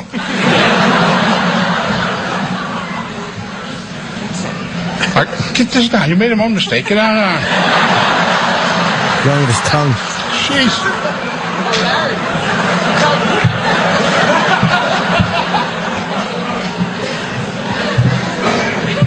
According to the best of my abilities and understanding. According to the best of my abilities and understanding. Agreeable to the rules and regulations. Agreeable to the rules and the regulations. Of the Constitution. Of the Constitution. The laws of the Commonwealth. The laws of the Commonwealth. So help me God. So help me God. Congratulations, councilors. He talks very quickly. Yeah, we've had better audio from him, but that's not bad. He was trying. I mean, yeah, you know. But that was a pretty good fuck up, man. Yeah. On the mayor. Speaking of mayors, you hear what Mayor Bloomberg's doing it? He is alive. Let's not. The heroin thing. Yes, I've heard that. What is this about? This is, I think we got some audio. Take charge, take care. 10 tips for safer use. Of what? Of heroin. What? Yes. A lot of taxpayer dollars. How much money? $32,000. No, that's not that much. But it's taxpayer money. Motherfuckers.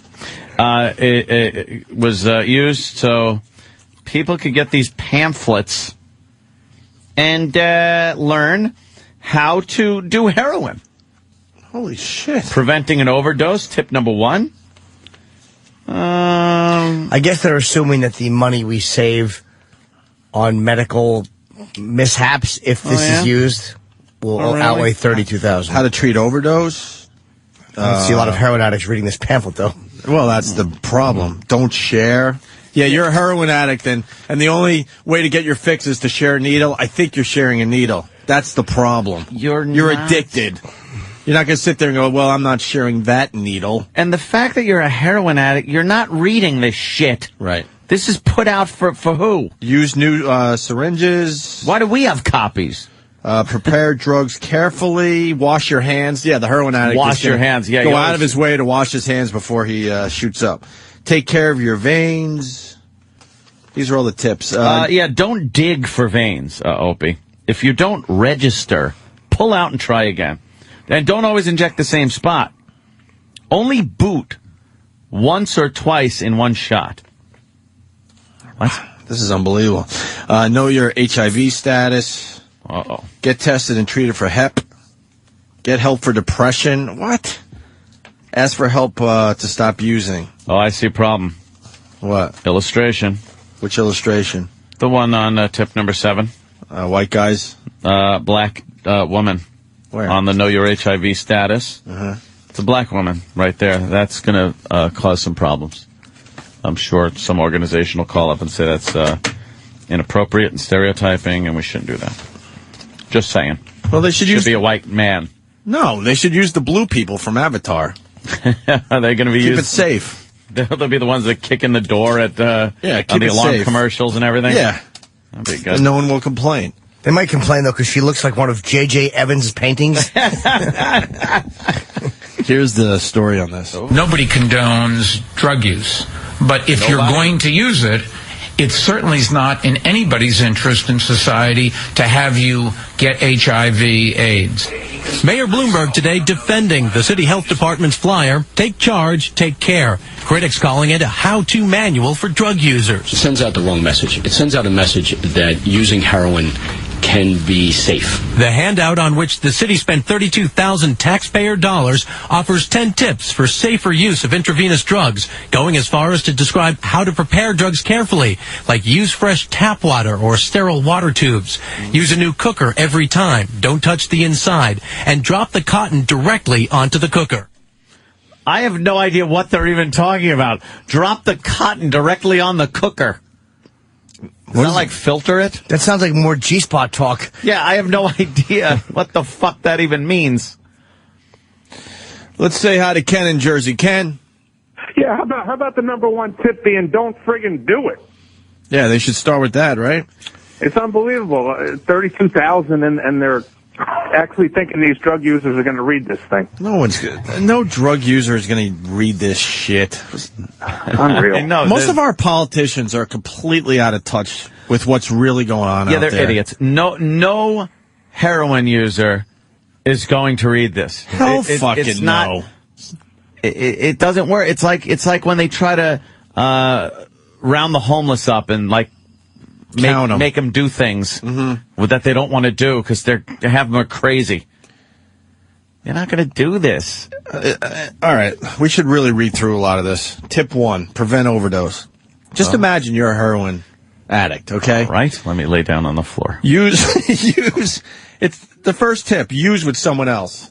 Are you thinking this shit if you're addicted? Yeah, let's say you have your heroin. Right. And your works. Right. See, I know the lingo, your works. Ooh. And, you're going to sit there and go, I can't do this. I got to call up somebody before I do my heroin. Hey, what's up? What are you doing? Got some heroin, maybe you want to come over? Right. No? Shit, can't do it yet. Right. You have that needle in your arm so fast, stop it. Such bullshit. If you're alone and something goes wrong, no one could help you. Know your tolerance. Yeah, because that's what heroin addicts do. Yeah.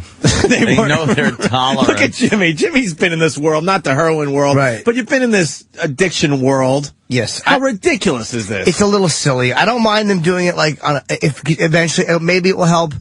And there's enough messages about alcohol. If it helps one person, right? No, if it helps over $32,000 worth of fucking... Yeah, exactly. I'm not a fan of if it helps just one person. Yeah, it's not worth it. It's really not. No, this is stupid. So you got to know your tolerance. Use less than usual. Yeah, okay. Yeah, that's enough. Right. Look, I never did heroin, but I certainly did a little coke in the day. Little coke. Imagine this for cocaine. Yeah. Because we could, more of us could relate to cocaine. So when you have your coke, what you do is use less than usual. Yeah, just do a couple of lines. Okay, yeah, right. And then take the rest of your coke and then put it away for the whole night. Right. And then you'll have some for tomorrow. Instead of, doing it all that second. If Bloomberg was a good mayor, he would have done the heroin. So then he understands what's going on out there, and then he could really write this shit out. He'll know. Just imagine using a little less, Anthony. Yeah, a little less. Don't mix less. drugs. Okay. Combining heroin or painkillers with benzos, alcohol, or cocaine increases overdose risk. Okay. That's it. So you're not gonna, You're not gonna have a few beers or have a 40 or something. Right.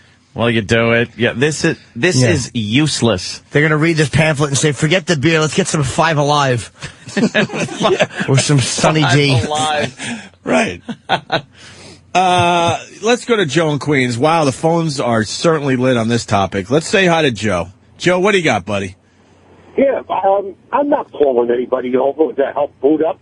That means I got to share with some useless prick. I want it all for myself. Yeah, exactly. You think your heroin buddy is going to come over and not do your heroin? Right. Again, let's go to the coke thing. Yeah. Would you rather do coke and not give it to anybody else so you have more coke? The only reason you talk to other assholes when you're doing coke is because they have the coke. Right. He wasn't helping me mug that old lady. See you, boys. All right, let's say hi to Greg in Philly. He's an he used to do the heroin. Greg! What's up, Greg? Good evening. Hello. Hey, Greg. No, we had the same kind of thing up in Philly, but along with the pamphlet, they give you clean needles and clean water and bleach to clean the needles. So Yeah, they did that in Seattle too. The needle program, I mean, a lot of cities have done that. I understand where that could be helpful, because if you're going to do it, you might as well hand them, clean needles. But a lot of people were against the needle program. No they were shit, like, it's encouraging, which it wasn't. Right. Well, I'd have AIDS right now if it wasn't for that. So God bless. It helped you, right? Definitely did. Helped me get clean. Right on, man. Congrats, Greg. See you, man. All right. Let's go to Jeremy in Cleveland. Jeremy, you're back? Yeah, I used to work with drug treatment, and the cotton is the filter, the cooker is the spoon that's being, cooked by the lighter. Right. And yeah, my girl's sister's struggling with it right now, and it really is a bitch to get off. Coke's probably a lot easier to get off than heroin. You think? I would imagine. What is she doing, horse? What? Yeah. I said, is she doing horse? I was using drug lingo, so the kids know that I'm up on it. She's doing codeine. Yeah, what is she doing? Abigail has a dirty needle and a cotton ball in her pocket. They're trying to slowly poison her. That's right. By putting marmalade in her heroin needle. Marmalade? So that all of her veins coagulate. Oh, we gotta find her quickly. Yes, we do. Stop the music. Sam, you're never gonna find the G-spot with that small Asian penis, Sam. Your pubes are longer than your penis. What about Detective Monahan? Detective Monahan is too busy putting his finger in the backside of my boss with the mustache. I tried to find my girlfriend's G-spot on the boat. It just scratched like cardboard. Shooker. She has a very flat ass, that girl. She certainly does. Jim C. How do I only cover 3 topics every time? It works but it's every been a time. while, so who cares? Some characters aren't meant to grow. Mike in Westchester. Mikey! Yeah, what's up? Hey, buddy. Turn down your radio. I hear Jim C in the background. Yeah, That's right. that's a I'm little listening delay. to myself. This is what happens when one is murdered. What's up, Mikey? What's going on, boss? Hey. Well, you're on the Mike, air. come on, keep the rhythm going. Yeah, what's up, That's your guys? job Listen, out man. there. Me and my friend, we get down some days, but we got a designated spot we go to. You don't call your friend to come over your fucking house. Every day we go to the same fucking place, man, and we do what we got to do. You know what I'm saying? This is bullshit, this fucking That's thing. what I'm saying. The mayor's out of touch because, you're not calling people over to your house so you could do heroin safely. Yeah, listen, there is no safe fucking way when you're sticking a fucking needle in your arm. Okay, I mean, it is what it is, you got to get these people that want to do it or you don't want to do it. But this fucking pamphlet is bullshit, I wonder if it's just trying to just people who are just starting out, they figure if enough people read it. I think it's basically just to cut that on AIDS. It's embarrassing. Well, there's no way you know what? no other way to look at this. HIV and getting high are 2 different things because you know what? You go to CVS, you buy clean fucking works. What are you going to get? Well, you can't get nothing from yourself, right? Right. It's not in the fucking drug. You're cooking it up, so it's ridiculous. But dude, if the message was so obvious, because to us it's obvious, if you share needles you can get AIDS. But the message about how bad heroin is has been out there for a while. People still do it.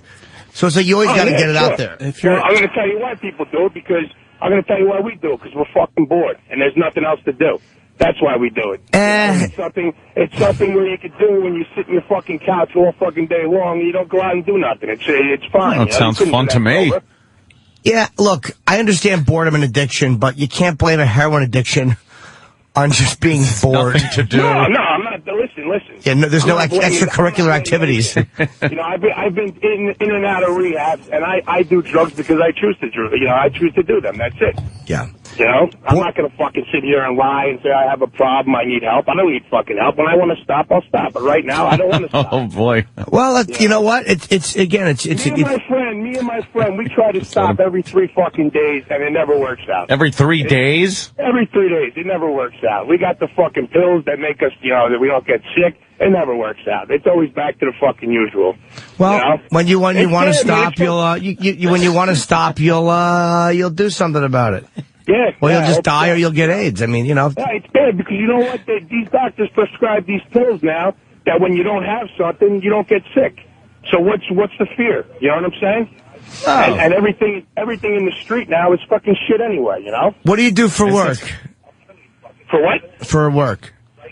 Well, I don't want to say that. I can't. Okay. I work for a company. I don't want to. Okay. But don't you kind of feel like even if you don't get sick when you don't do the pills, it is just being such a slave to it? Wouldn't you like to live life free, like as opposed to just being fucking bogged down by that shit? Killjoy. No, I'm sorry, man. We're trying to tape this on the XL. I hear you're listening to it instead of the phone. We listen to you guys every day, man. We listen to you guys every day. Mike, we appreciate that. You could always tape your phone call on the instant replay. Don't worry about that shit right now. Yeah. All right, cool, man. Yeah, you guys take it easy. I got to load up a truck right now, all right? Have a nice day. That's cool. Is that drug talk? I don't know. Either that or he just slipped and said what he does for a living. Yeah, he did. Brian in Philly. Brian. He loads up a truck. Hey, sorry, good morning, Opie, Anthony, Jimmy. About 12 years ago, I lost my best friend to a heroin overdose, and he was a smart guy. All this information is available about the risks and the dangers and whatnot. He had people supporting him and everything, and he just continued doing it, even though he knew that he was probably going to ultimately kill him. He still just kept doing it and doing it and doing it. I don't think there's any pamphlet in the world that that could have stopped him. So I really. This is embarrassing. It really is embarrassing, this pamphlet. This reminds me of real. the propaganda for pot years ago, like reefer madness and shit like that. It's like they think it's the government stepping in, thinking they know what's best. Right. I guess it's so out of touch. It's so out of touch is what it comes down to. I mean, they mean well, but they're clueless. Yeah. I mean, because tip 2, thank you, Brian. That's kind of the point we're making, what Brian just made. Tip 2, a lot of shit, but did you know there's an OD rescue kit? Oh, yeah? How many heroin addicts are walking around with an OD rescue kit? That's handy.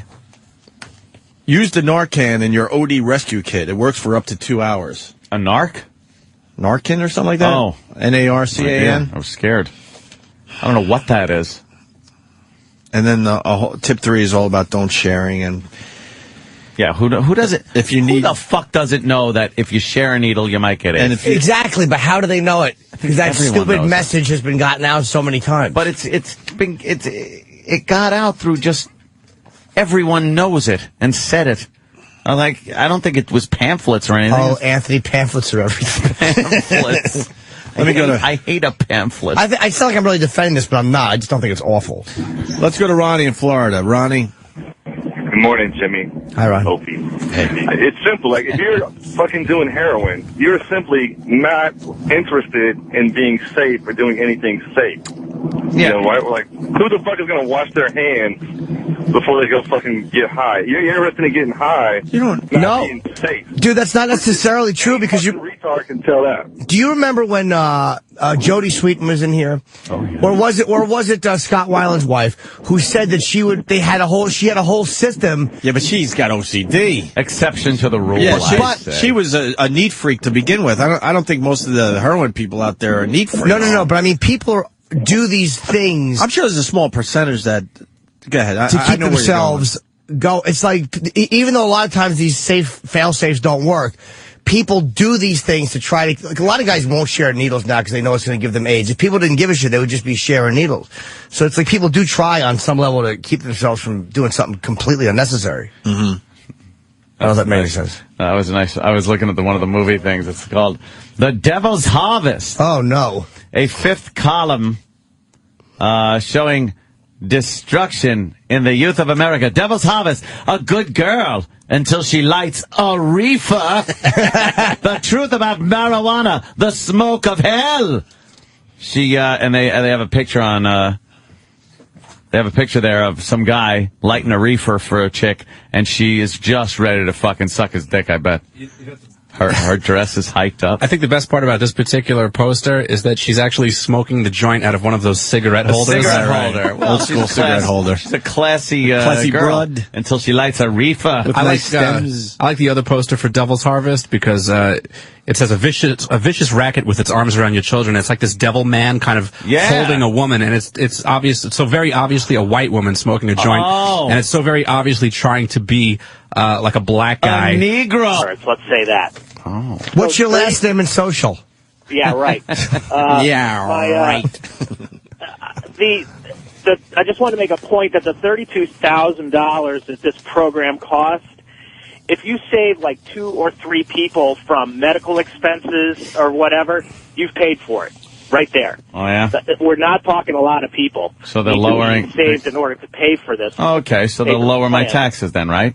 Because it's saving people? Is that what's going to happen now? I mean, if it's Good point. If it's a plan that ends up paying for it, then yeah. No, it won't.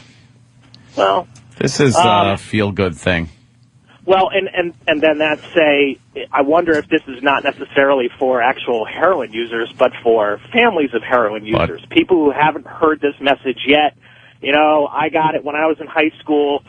You got it when you were in high school. But, you know, there are people who maybe haven't heard it yet because it's, I don't know, they're young, or maybe they're too old. They haven't heard it yet. And so there's nothing in the pamphlet that talks about signs, but maybe if you see, you know, your kids have got, you know, describing what works are. When did you lose him? Oh, that's a very good point. When did you just Is he still on the phone? nod out? Yeah. When did you phase out? Because I know when I did. I just want to see if it's about the same time.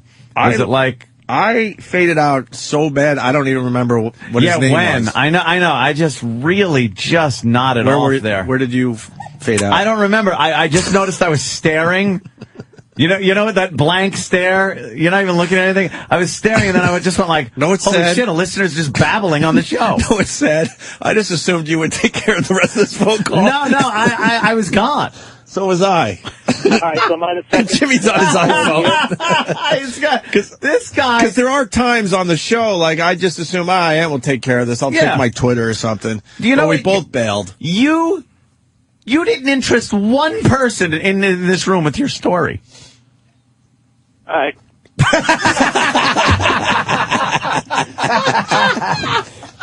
The guy's just trying I know, he's just trying, but, you know. Help some. Why is he suggesting? Yeah, I don't know. Okay, fucking, what's next? Now go home and get your fucking shine box. All right, Thank you, sir, anyway. This guy's going to tell us how the rescue kit works. Nope, he's gone. All right, we got Chris. Wow, a lot of phone calls. Christian, what do you got, buddy? Hey, my brother's a recovering heroin addict, and let me tell you, that pamphlet, the only use that pamphlet has is actually holding your heroin so you don't lose it in your fucking pocket. There you go. You can wrap up a lot of H with that. Yeah, disco biscuits. For all those This is a heroin addicts with disco the holes in their biscuit. pockets. Wow. Yes, I can tell you right now that pamphlet's useless because my brother, we sent him to a $20,000 rehab, put my family in financial distress. He came out. The day he got out, he had a fucking party with us, and they went out and shot a needle in his arm, and we got a call from his girlfriend that he was fucking dying or some shit like that. So 20 G's down the shitter. Speaking of which, I was watching Intervention last night. Yeah. For anybody that's in my inner circle, don't ever invite me to an intervention. Really? I'm not going, and I'm not pouring my soul out to you. I'm doing none of that. You got to write it down on the paper and then read it. Right. And you missed the birth of my son? He doesn't even know his uncle. I love that. Oh, I hate. Don't invite me to that horse shit. Right. yeah, so shut up. Hold on. We were watching last night, and I said to my girl, I'm like, can't these people talk from the heart? Yeah. Why does it have to be written down? I have to write it down. And we have to give you an ultimatum. Right. Unless you go to this rehab, you're never going to see me again. Right. Or my little daughter. Your niece. There were times I like to remember what you were like before the drugs. You were productive and fun. I think back at the time we used to go camping and fishing. And now all I can think about is the harm you're doing to your family. Like, shut up! I will never be one of those people in a fucking horrible shirt and fucking hotel room. Fucking hell, fucking open that door up. Surprise, asshole! I fucking am not gonna cater to that bullshit ever. I made a mistake catering it to it too long.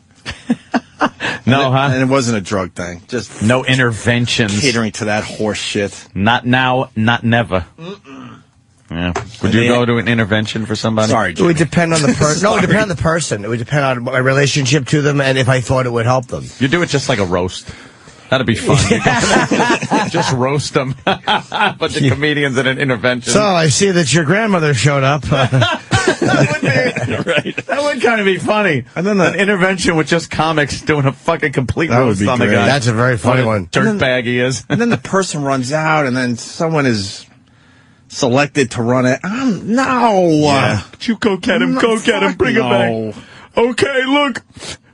I'm gonna go to the rehab.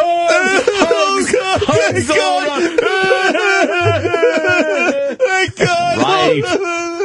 Right. Cut to the end where you put the print of what happened to him later. Right. He's back on drugs and everything's fucked up. I think last night she's currently in California, still doing heroin. Yeah. Great. Still doing heroin. Great. I had to take a day off from work for your stupid intervention. Thanks.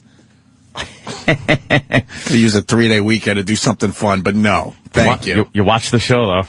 Watch the show. I watch not a lot. Hoarders. Not a lot, but I do take a peek. I've never seen Intervention. I've never watched it. One. It's funny to watch. I mean, It's hilarious. You know why? I have no vested interest in these people, so I could give a flying It's hilarious. fuck. The one that was the fucking the dust girl that we've walking on Sunshine Girl is by far the best intervention. Although the naked the hot naked chick where they would open the front door of like a shitty apartment and slide food in because they were scared shitless of her. And she was just naked. She would just destroy her room over and over and over again. And she had a sister that was coddling her and cleaning up her house after she destroyed it. That one's pretty good too. Yeah, a lot of times there's some family member who is just a fucking completely codependent slob. Sorry, Jimmy. Oh, what is she? Inhales the whole thing This is in her the mouth. best intervention ever. It's like I'm walking on sunshine. She does them almost 24 hours a day. Oh, my God. I'm afraid I'm going to be one of 6 at her funeral, carrying the coffin. What is she huffing? She's huffing that computer fucking air shit. Holy shit, look at the cops are pinning I her. don't care if I sacrifice the life of anybody else. I need it now. She doesn't know she'll face an intervention. Oh, You got to be kidding me. You're on I'm candid sick camera. and tired of chasing you around and where you That's get not me. away from now. That's me right there. I wouldn't be that sister. Oh, my God. You haven't seen the Allison story yet? I love it. We did the audio years ago. It's the best Allison. intervention ever. Yeah. It is terrific. She huffs the We're here fucking from her for a stuff couple that you of days. clean your keyboard I with. have to check on my sister. Why isn't that just air? What about? Hi, Mel. How you doing? I'm glad you're eating. See you later.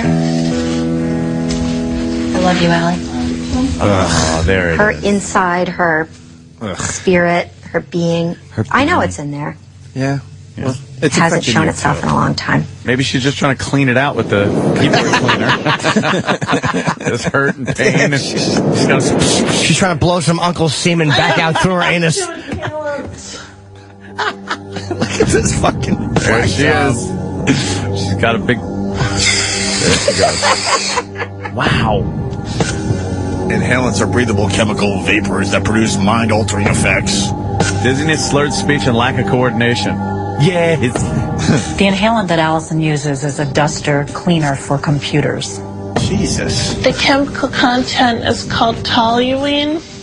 Avoid skin contact with freezing liquid. Avoid inhalation. Keep out of reach of children. She does them almost 24 hours a day.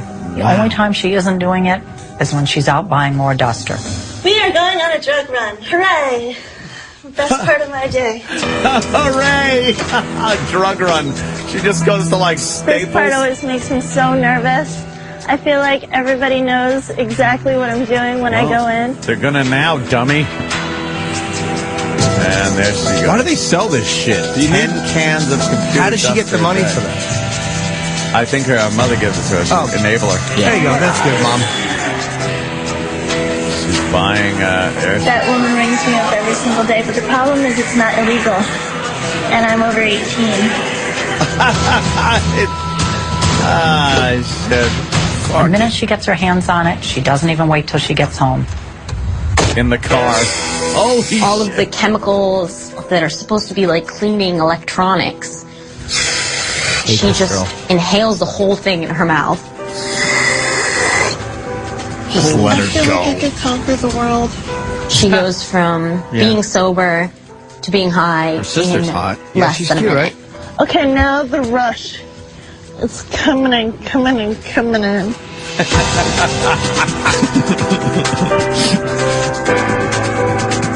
Lasts less than 5 minutes. Unless you continue to keep huffing and breathing in this can of inhalants, you immediately become sober again. Oh, fuck that. Oh, she's so fucked up. What? This cannot last. She's either going to have a heart attack, a stroke. They say your lungs actually burst, and I can see that could happen easily. Sorry. Stop enabling her. Shit. Don't allow those cans of shit in your house. Yeah, what are they doing? 33% of inhalant deaths occur from She needs to punish her body one way or another. So if she's not using drugs, she starves herself. She goes and cuts up her arms and legs. Anorexia. Self-mutilates. This is exhausting. It's not one affliction. It's another.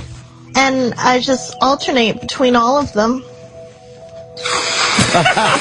Over the past few months, it's just been getting worse and worse. And she drives, and she's liable to kill someone. I need more of aerosol cans. And I need them now. She was using duster while driving, and as she was huffing, she was turning a corner and passed out, and she actually caused a 4-car collision. Yeah, great. We're gonna leave this instant and get it. She's got to go get more? I don't care if I sacrifice the life of anybody else. Good. That's I need why it I now. hate these fucking people. I'm afraid she's going to die, and shortly, if something isn't done. Jesus, Cotton Rita. candy. I'm Grandma. already dead. It's very, very hard for a mother to see her child in that amount of pain. Oh, boy, is she not a likable girl, this Allison. No. Oof. Oh, you're just laying down on the floor. It's very hard to take. Is it? Overindulged. She started when she was 8 years Oh, old. here it is. What happened? What was the problem? When Allison was born, she Everyone was has a the problem. cutest little baby, Aren't and they she always? was just so special to all of us. Yeah. My sister was a very advanced child. She walked early, she talked early, she did everything early. She sure did. After Allison was born, we added to the family again. I had another daughter, Erica. And you fucked her up. Allison is only 2.5 years older than I am, so we had the same babysitter. We always went to the same schools. It was always just Allison and I. Then one day I accidentally put acetylene in her bottle, and it was all over. From that point. When she was 5, she and her younger sister, Erica, were allegedly molested. Allegedly. I saw my baby sister get molested. Oh, yeah? Uncle Paul, look what you did. Did that scare you? Well, it wasn't right. Her eyes are so fucked up. They're spinning around in her head, and there she goes. More duster. Oh, she's... The 2 little girls had said to me that someone had touched them, Someone and you know who. I didn't listen to them the first few times they Can you told me. pause that for a second? That just fucking dismissed it. pisses me off, There you you go. piece of shit. This is How about you listen to your fucking kids? I wish I had said this before. Holy shit. When you said the mother was buying her inhalant, I swear to God, my first thought is she's guilty. She feels because guilty. something bad happened, a molestation or something, and she didn't stop it. Exactly. Or she allowed it to happen and not know it. So she feels guilty. What a Correcto codependent mundo. slob this mother is. That's what she is. She's like, I don't know. How about you listen to your kids when they say they were molested? No. Now I'm more mad at the mother. Yeah. Mother's a piece of shit. She's just a codependent, fucking guilty slob. Exactly. Fuck. I just thought it's going to be untrue. Yeah. But it wasn't. It just kept escalating. The children told more people. They told the grandmother. They told their aunt. It just kept going. It just kept getting bigger and bigger to the point that I did decide to take the girls to their pediatrician. Who's the guilty party? The alleged molester. We went through Oh, God, her eyes are crazy. court trials, psychiatrists. It was really hard. She looks like a lunatic. When this happened to them, the judge did not take them into private chambers. The molester was sitting in the room, actually facing them.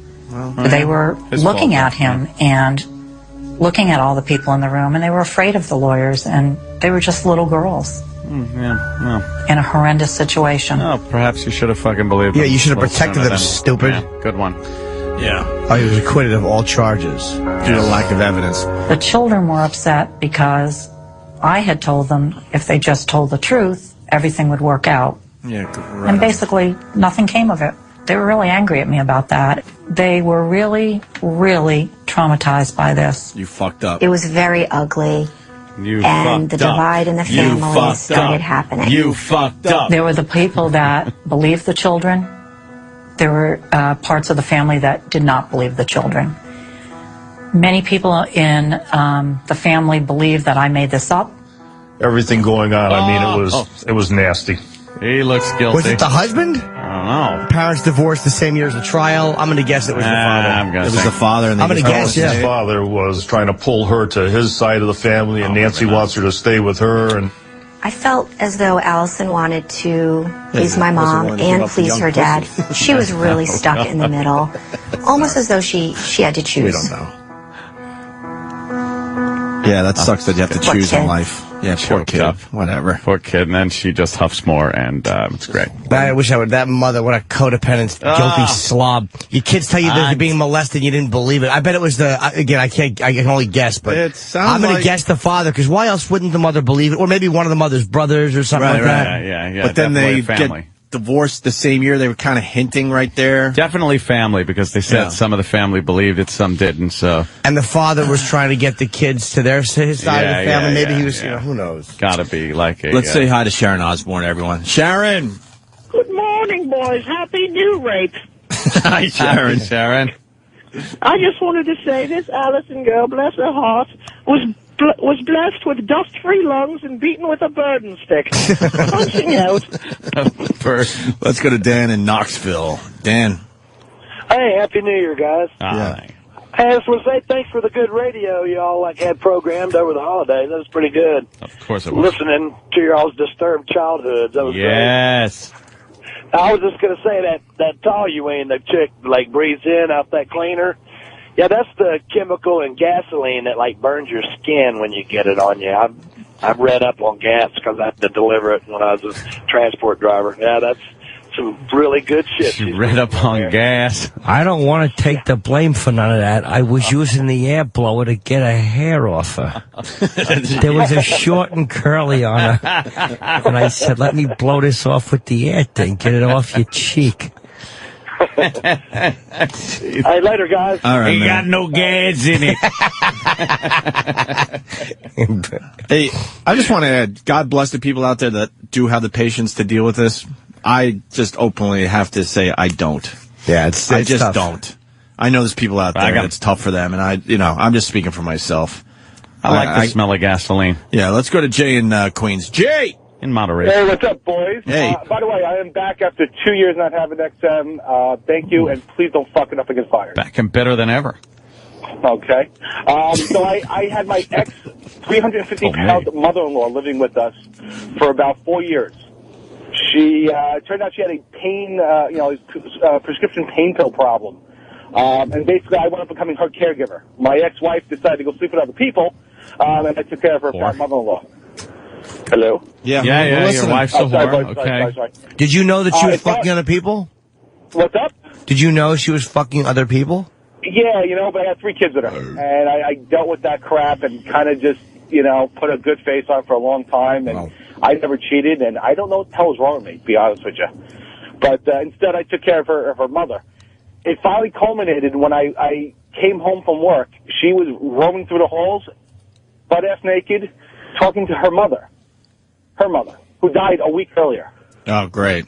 Seeing ghosts now. You got to deal with that. Yeah, it was, you know what, guys, it's tough. I watch that show Intervention all the time, and it's really tough to watch.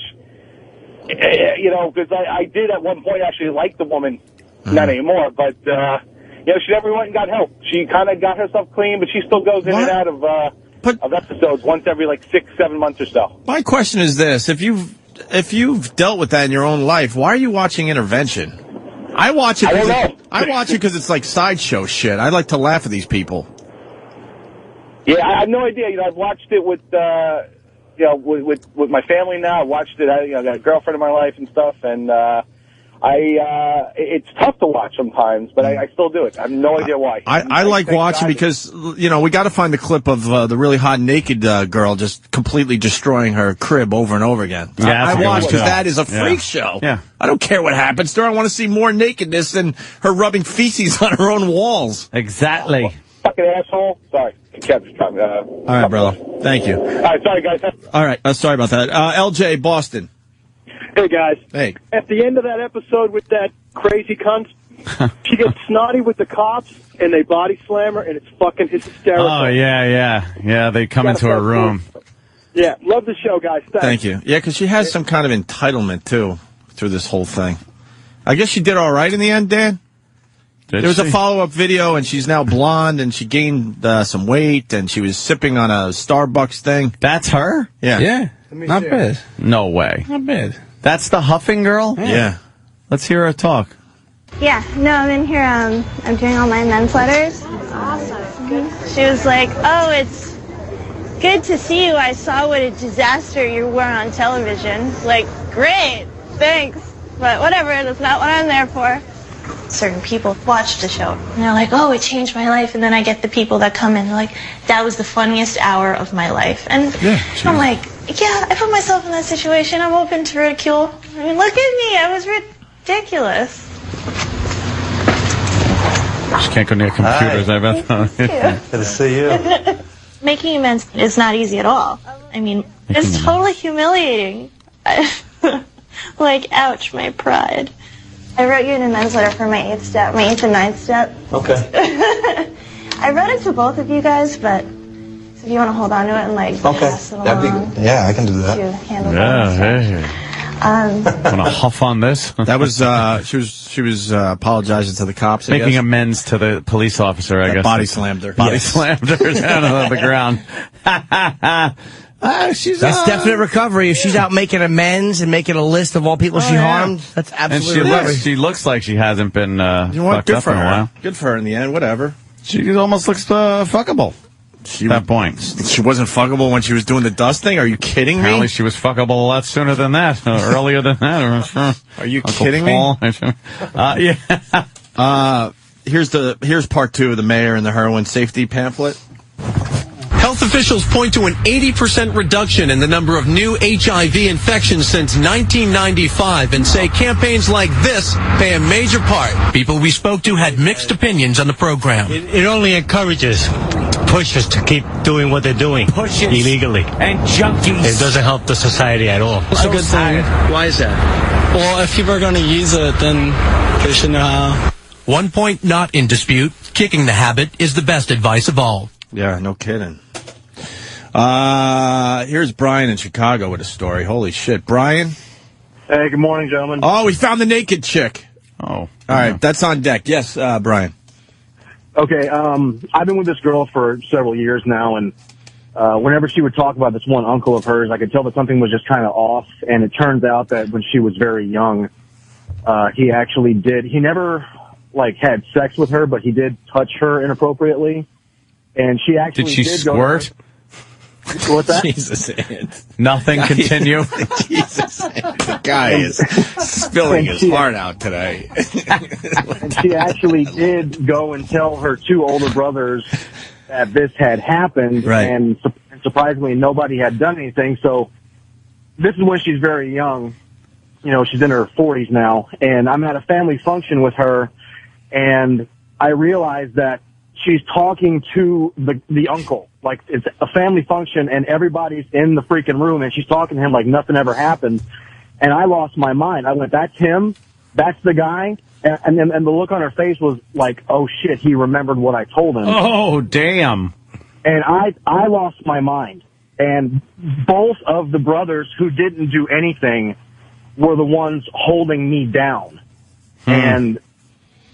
But it was that instant where, you know, somebody actually gave a shit and did something that actually forced the family to deal with it. And, you know, it actually brought it out in the open. People admitted that it happened. You know, I got a little beat up over it, but hey, you know what? Somebody had to step up and do something. Are you still with her? Yes. Okay. And what happened with the uncle? They had, you know, I was removed from the house for a while with a couple of cousins. You know, my girlfriend, her two brothers, you know, her mom passed away and everything. So, like, you know, mom's not there anymore, dad's not there anymore. But, like, I guess she and the two brothers had a conversation with the guy, and I guess they worked it out. How they worked it out, I don't know. But I just know that when they finally decided to actually sit and talk about it, I was not allowed to be there because I could not control myself. All I wanted to do was rip his head off. Oh, of course. But didn't she tell you the resolution? She just said that they had talked about it. You know, he broke down, you know, felt horrible about it. You know, it was the kind of thing where it was like, it was literally, this is what they told me. It was like a one-time thing, but, you know, it was that one time that was bad enough to mentally scar her. You know, it's the only time he ever did it. He broke down, you know, apologizing, crying, you know, begging for forgiveness and blah, blah, blah, blah. I would imagine you don't do that just one time. Yeah, it's hard to imagine that one time. I mean, I'm sure one time is bad, but that's one time is enough. It's like one cookie. Right. Who has one cookie? Exactly. Well, there's a whole plate. Deliciousness. Well, thank you very much, gentlemen. You have a good day. All right, Brian. Thanks for sharing that one. Full of boners. Mark in Tampa. Mark. Jesus. Morning, guys. What up, Mark? Not much. Love the show. Actually live for your show. But, so do we. No, I had a buddy of mine I worked with, got on intervention, and over the span of a few years developed a pretty serious drinking problem. And the company let him go, and he got himself into rehab, did some other stuff, and then he got into intervention. And he passed away out of the blue. He developed esophageal cancer from all his drinking. So we all watched the show after he passed away. It was very eerie, but in talking to the wife and everything, the show is legit, man. These guys, everything they show is I never thought it was, you know. Yeah, we never doubted that. Fake. It's No, I know. I'm just saying, but you would think these reality shows are scripted and everything else. I mean, he was getting one his of life those. support. No, I believe what I'm seeing is real. I don't think that show's on TV to help people. I think maybe it helps people in the end, but those type of shows are on TV so we can look at freak shows. We always feel a little bit better about ourselves, don't we? Yeah. Brett was pretty obstinate, so they really honed in on the fact that he didn't want to go to rehab, and he would, you know, argue and the strife between him and his kids. I mean, the kids were screaming and crying the whole time, and it was they did play that up a lot. All right. Thank you, Mark. All right, guys, love it. One show that I talk about all the time about being just so fake is that stupid fucking Repo show. Sure. And the latest episode, I saw a little trailer for it or whatever the fuck you want to call it. And apparently one of the guys gets squirted in the eyes with some kind of insecticide and did what could only be described as horrid wrestling acting. He's like, I'm blind. He's rolling around on the ground, and the cameraman's got him, and they got to get him into the ambulance. Yeah, in the ambulance. And he's like, where's the ambulance? Danny ran over here, and I know exactly. Look, Danny, we're on the same page. Hold on, Ed. Hold on. Yeah? Can you back up a little bit? Yeah, sure. All right. What happened? It's that Operation Repo show. It's okay. I knew it. It's terrible, and it's fake, and the latest episode, they showed a guy get hit in the eyes, one of the guys from Operation Repo, get hit in the eyes with insecticide or something, and he rolls around on the ground doing like a horrible, bad wrestling acting. Hey, Anthony, I do believe I might have the actual clip you are talking about. All right. Oh, no, not the beast! Not the beast! Ah! Open up my eyes! Eyes! Ah! That's kind of what it sounded like. Yeah. Long way for a fucking stupid fucking button joke. I love button jokes. Yeah, I'm a big fan of the button joke. Yeah, that is, it's so fake. God, and they show him like being carted into an ambulance holding his eyes. Yeah. And everybody's supposed to be concerned. So phony. You know, they're showing Avatar on TV right now, like a clip. Yeah. And it doesn't look as good when it's not in 3D. No, I can tell you got to see this in 3D. Yeah. Oh, yeah? It'll probably be in the theaters for a while, I would hope. Oh, yeah. Oh, fuck yeah. Perhaps a week, maybe 2. Oh, shit. Look at that fucking creature, man. Yeah. The creatures in this movie are pretty fucking cool, man. You would like that. A little too fakey, cartoony looking for me, but well, you got the 3D. I can get past that. I mean, but this whole miracle of it, technology and how they look, they still look a little too, That's Stephen Lang. I thought Gollum looks Stephen Lang is the badass fucking sergeant. Yeah. I think he's a sergeant. Badass Gollum looked army real dude. though. Huh? I think Gollum looked real in like Lord of the Rings, and these kind of CGI You got to see the 3D and then come in here and talk about it. All right. Yeah, because I think the 3D. I'm talking out my ass. No, not really. But I mean, the 3D really does enhance. Yeah, it looks completely different. Is my point as we look at the clip on regular TV. That's probably got to be scary seeing these blue monsters. I bet they're not as scary as the guy next to you in the theater eating popcorns. Oh my God! Speaking, we don't like Chip, dude. I fucking hate. Can't wait for Chip to leave to go to L.A. to be on Leto. No, that's Jimmy. No, it's Chip. Chip goes with him. Chip. For the people that have seen Avatar, I'm going to tweet something that Danny gave me. Yeah. It'll make you laugh pretty hard. Basically, they're saying, it's not going to give too much away. I don't want any spoilers. No, it won't give it. Okay. I swear, because we don't spoil as much as we used to. Basically, this person points out that Avatar is the story of Pocahontas. And I'm going to tweet this thing that Danny found. It's hilarious because all they did was just change the names of the characters in the Pocahontas story, and it's Avatar. Yeah, it's Avatar. So this will. I mean, if you follow me on Twitter, don't worry. I mean, if you click on the link, there might be a slight spoil in there, but you don't have to click on the link then, right? And you're just and you're just kind of reading, Pocahontas. It's very clever. Whoever came up with this. One more on intervention, and then we'll move on. It's Ken in Putnam County. Ken. Oh, Ken. Hey, guys. I'm a new subscriber just because of you guys. So, thank you, sir. Thanks a lot for being around. You've missed a lot, my friend. Oh, God. So I'm not sure if you guys remember that band Days of the New back in the day. Yeah, with Travis Meeks. Travis Meeks is a amazing vocalist. And he was for real. addicted to crystal meth, and he was on that show, Intervention. Oh, yeah? We might have set him down that road because Aunt and I, and this is a true story, when we were at AF. That was the band? Yeah. When we were at AF, Days of the New just hit on the scene or whatever. And I think they were 16, 17, maybe 18 years old. We'd have to kind of look back a little bit. And they would do a lot of gigs for AF, and they needed someone to get them their beers. And guess who was there for Travis Meek and Days of the New? He liked drinking a lot. He loved his drink. He got his drink on. Yeah. And he was like 18 when he started that band, and he had like the most amazing voice. And his voice started to go to shit because of the crystal meth. Yeah, he had a future, this guy, this Travis Meeks, and then he dropped off the face of the earth. Future! I guess the crystal meth did him in.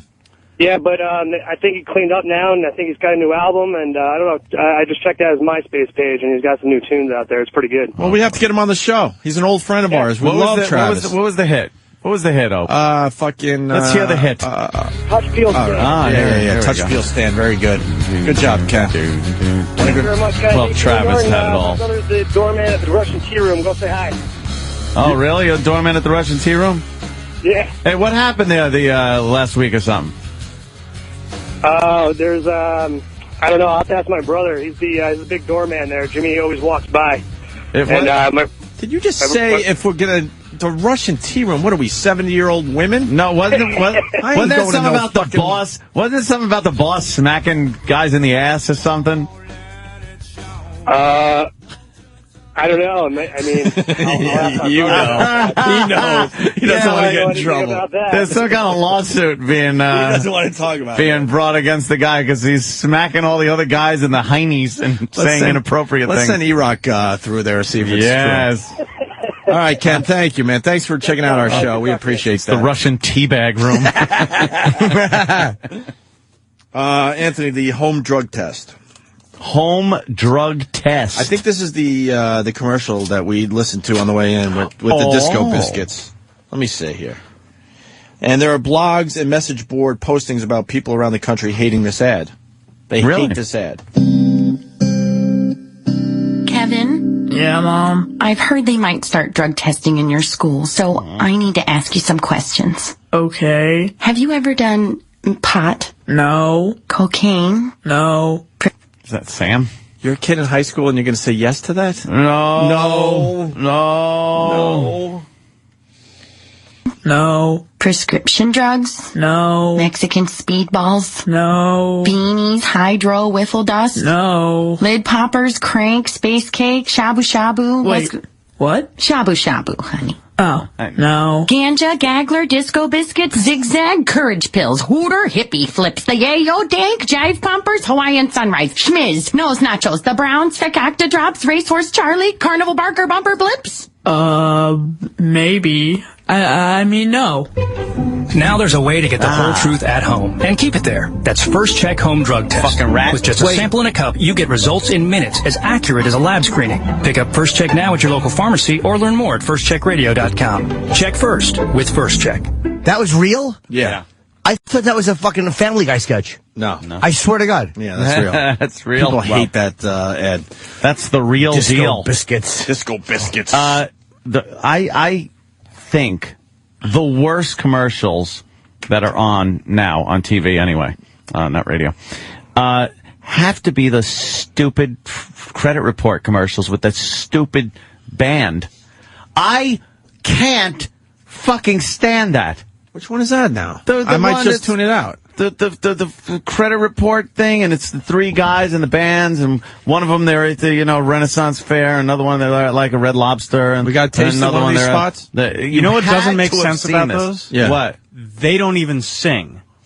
That guy, he's not even singing. So they hired an actor to lip sync some other guy. Why couldn't it just be the band? I don't know. And the guitar player looks like Laszlo.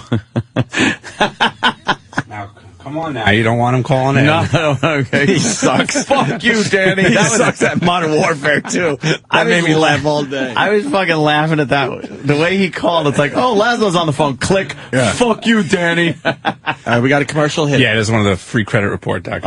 Oh, I hate this. They say a man should always dress see? for the job he There's wants. Les. So why am I dressed up like a pirate Not in him. this restaurant? It's all because some It's like hacker the first stole one, my I think. identity. Now I'm in here every evening serving chowder and iced tea. Should have gone too free. Yeah, I know this one. I can't stand it. Is it the worst commercial on TV, though? It's amongst them. Another one I can't take is Starsky going, "You're stuck on a treadmill," and he's talking another credit one. Right.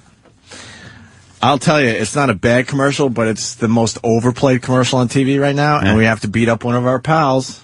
Oh, not yet, Frank. Anyone? Wait. Anyone? Anyone? Which one is that? I've seen Anyone? them all. Anyone? Oh, not yet, Frank. Anyone? No. Anyone? Anyone? What is it for? Dirty Jobs. The what, a Ford commercial? Yeah. And Frank is trying to rip down all the fucking yes, shit. the signs for the holidays. And our pal goes, "Oh, not yet, Frank. Not yet, Frank. There's still time." That fucking commercial's been overplayed. At least you know that one's like going to be gone. There are ones though that just for Good old Mike years. Rowe. They just go for years. Like that the Tempur-Pedic mattress with that stupid bitch in a nightgown, like stepping on the mattress, like amazed that the wine's not tipping over. The wine's not tipping. Yeah, with the Tempur-Pedic mattress. And by the way, it's supposed to not upset your sleeping partner when you roll around on that. If it didn't have a sheet on it, I could agree with that. Right. But once you put a sheet on it, everything the moves. sheet becomes a movable object on top of it. You could not jump on that stupid bed with a sheet on it and the glass of wine. Stop it. It will leave a stain. Yes. And then, of course, the chopper. And the fucking, the cheese thing with linguine, fettuccine, martini, bikini. What is that? Hate that guy. I don't know. It's the guy with the cheese twisty Dude, thing. you fucking paid. You talking about this? Yeah, slap chop. Oh, slap chop. You're going to be Slap slapping chop. my nuts. Slapping my nuts. Here's a potato. One slap, you got nuts. Two slaps, Yeah, it's a done remix. In a second. And look at this. But you add them. They have to do remixes on YouTube, don't they? YouTube. They can't just leave the fucking commercial alone. Why don't we take a break? We'll find that and my bladder is not Grady, good, that's not what it good is. right now. And when we get back, we have the birthday. You reminded me about that. I love those.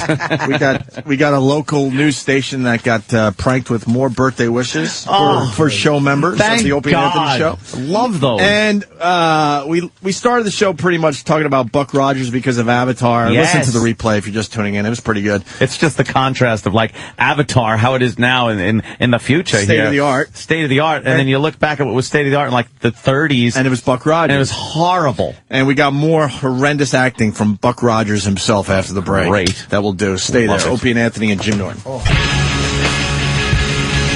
right. We're back. Buck Rogers. Let's get right into Buck Rogers. I want to hear a little more Buck. You want to set this up, Ant? You kind of did before the break, I guess. Yeah, earlier we were talking about Avatar and the technology behind it and how everybody's raving about 3D and what's next for the movies, and this is groundbreaking. And, wasn't very long ago, the biggest science fiction they had was Buck Rogers. Avatar, yeah. And I'm not talking about Buck Rogers. Why did I just go Avatar.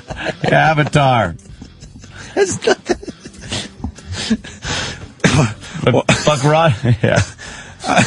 Go ahead, sorry. We're all sleepy. I'm sleep deprived. I don't know. I haven't slept since we went back on the radio. I was sleeping like a mofo over the break, and now I can't sleep. No, what I was trying to say, I was going with what you were saying, and Buck Rogers for the time was state of the art. Avatar state of the art nowadays, and that's basically what you said. But it leads to this question: What was the last movie you saw where you went, "Holy shit"? State of the art, like wow. Titanic? No, Star Trek's latest movie. I think the newer Star Trek was like. What made that different than some of the movies that came a year or two before that? Just the space scenes, battle scenes look fucking great. Really? Yeah, really do look good. I think. Because then people would say Lord of the Rings when they saw that was like, oh wow, yeah, that was pretty cool. Oh my god, right? Yeah. Some of the Harry Potter shit, maybe. District 9 looked good for a small budget. They had a good CGI team on that one. Yeah, I never saw District 9. It's pretty good. Yeah, it's white people, black people. Yeah, that's pretty much what it is. It's like Enemy Mine, updated version of that. Oh, really? For the most part. Yeah. Good old Enemy Mine.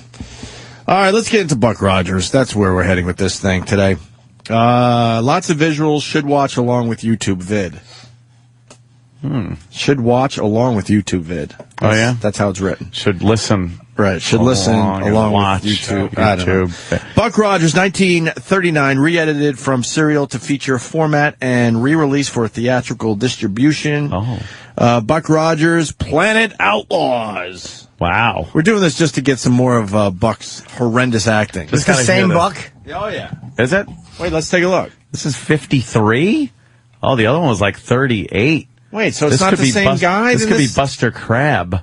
If it's not the same guy, then this bit doesn't work, Steve. Well, we'll see if the guy acts as poorly. I think Marshal Craig, in assuming that you can operate a plane from the ground at such a distance, mind you, by means of radio, Thanks, Steve, for fucking up a bit. You piece of shit. Fucking idiot. Will you pay attention?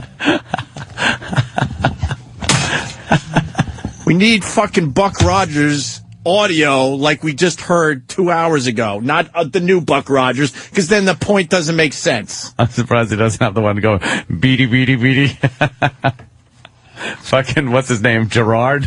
What was his name? Gerard Depardieu. No. Butler. Gerard Butler. No.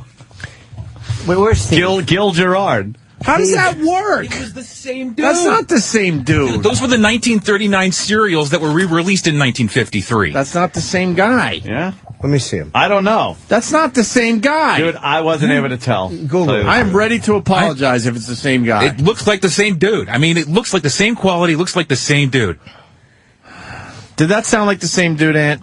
I didn't hear enough of it. To tell you the truth. Go to that.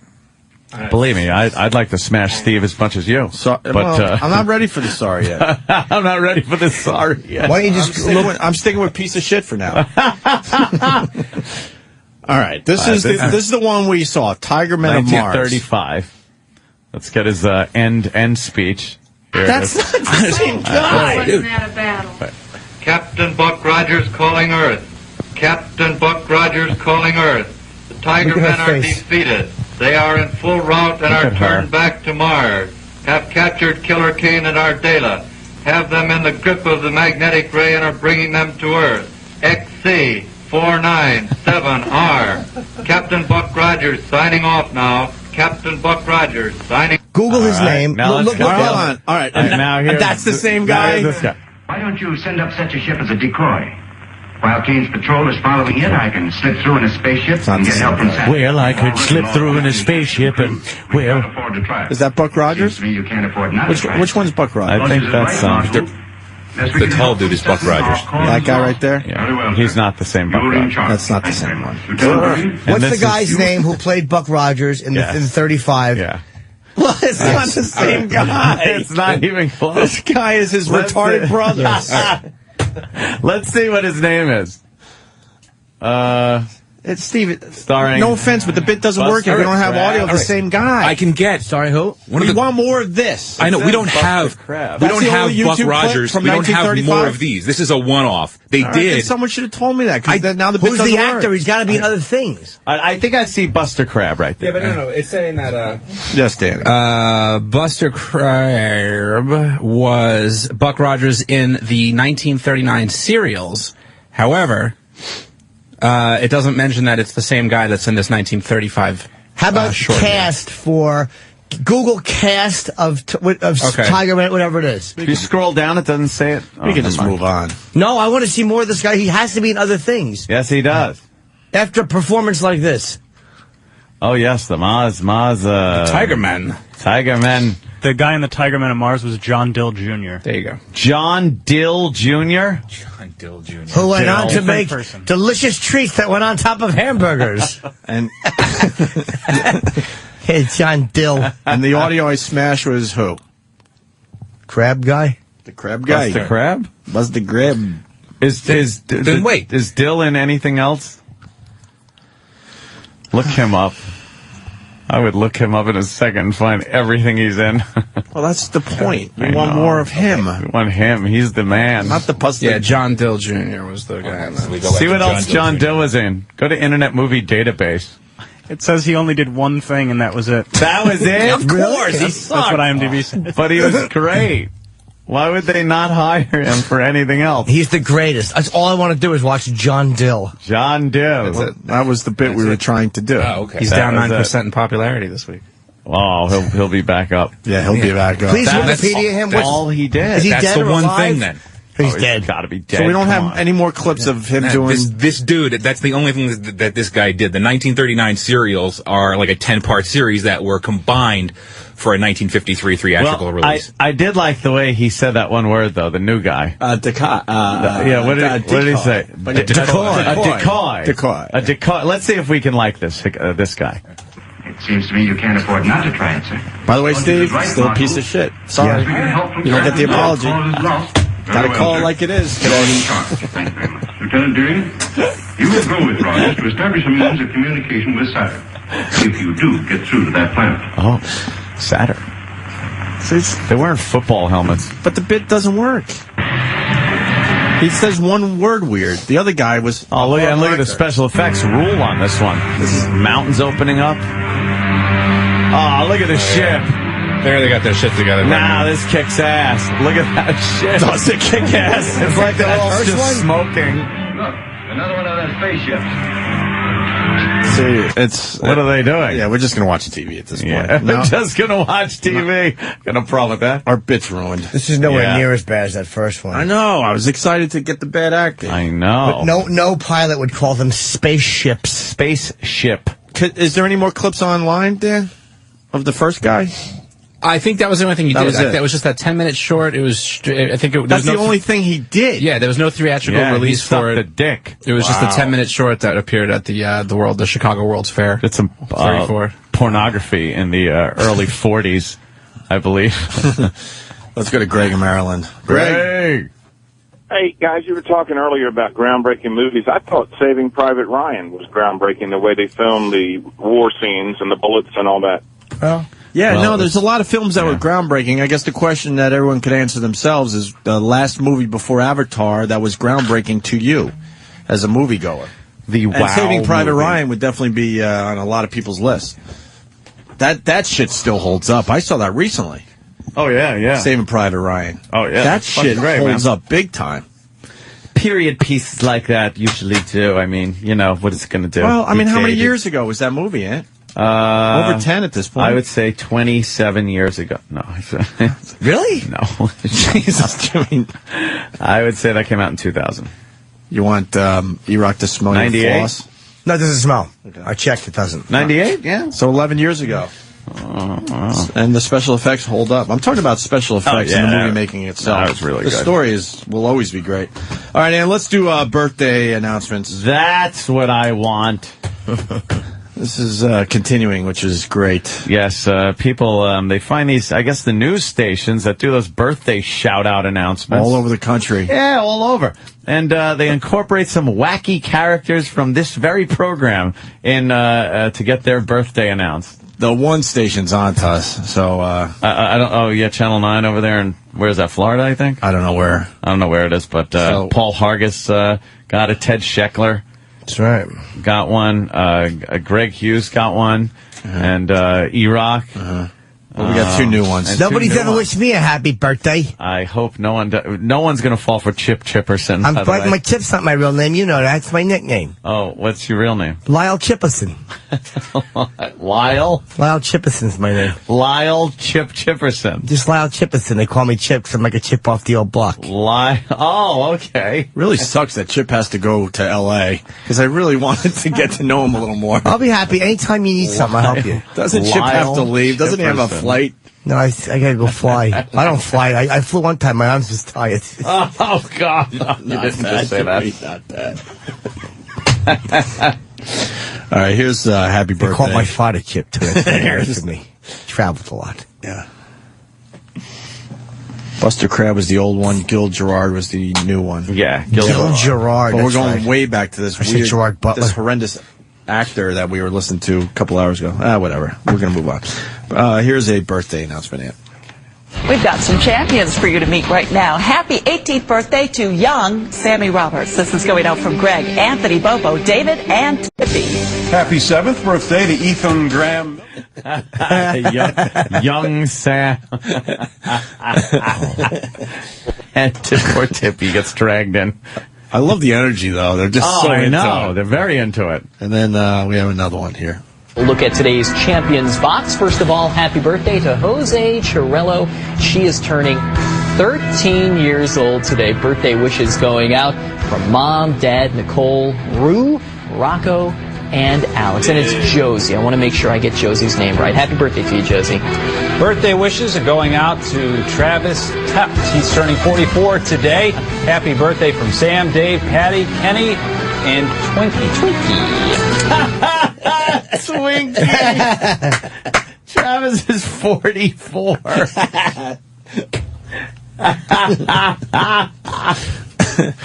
Twinkie. That's a good one. Keep them coming, guys. Those are great. They're really good. Poor Travis. Twinkie. What are you eating in there, you mess? Sausage, egg, and cheese McGriddle. Okay. Dude, eat it on the shitter, I'm telling you. It's going to go right through anyway. Fucking shit and eat at the same time. What did Sam's father call it? Some of the greatest treats of all time. Is it greatest treats of all time? I believe it was the buttermilk greatest treats. and pickles and all that. But what did he call it? Greatest treats? The world's greatest treats? I would say... I want to add to that list. Eating an egg sandwich while taking a shit. There is nothing you can eat while taking a shit that is good. There's not... when you're taking a shit, you're taking a shit. Went to Nathan's with my dad once when I was a kid, and some black guy was in one of the stalls eating fried chicken while he was shitting. Horrified me as a child. Yeah, because the door was kind of opened. I remember when I worked at... Little Anthony was taking a peek. Yeah, big black cock. When I worked at Pergament, this guy Malcolm I worked with, and I was in the bathroom, and he's shitting, right? And there's another guy standing outside holding a box with a pound cake in it, and he fucking passes it under the stall door. Malcolm takes out and passes the fucking pound cake back under. It didn't even strike me as odd. That's disgusting. Let me get some of that. That is disgusting. It really isn't it? No, it is. Anything in the bathroom. Yeah, that is kind of gross. To be you don't eat anywhere in the bathroom. I put my egg sandwich on top of the urinal yesterday. That I can't. I didn't want drippage in my underwear. That in your underwear. Well, I had one last bite left.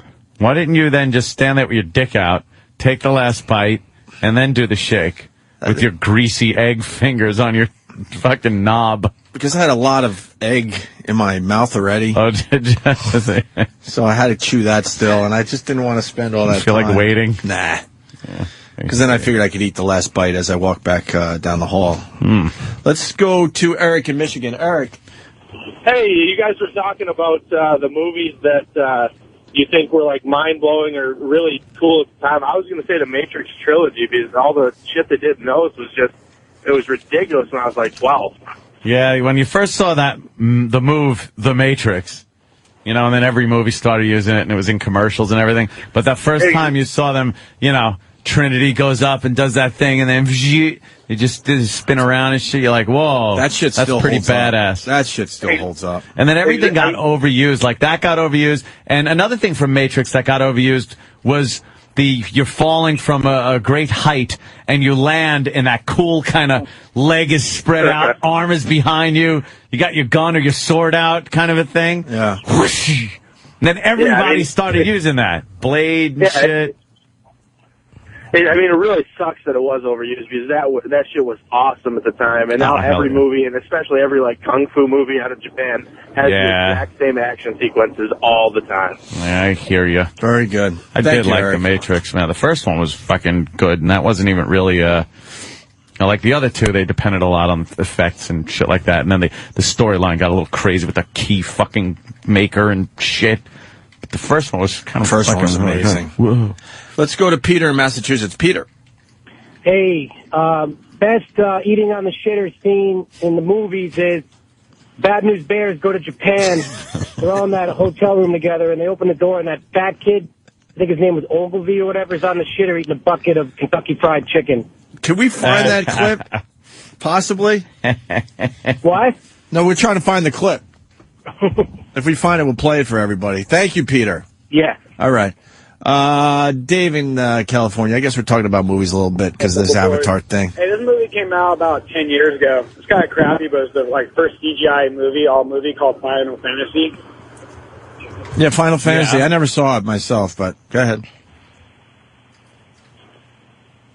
Or not. Yeah.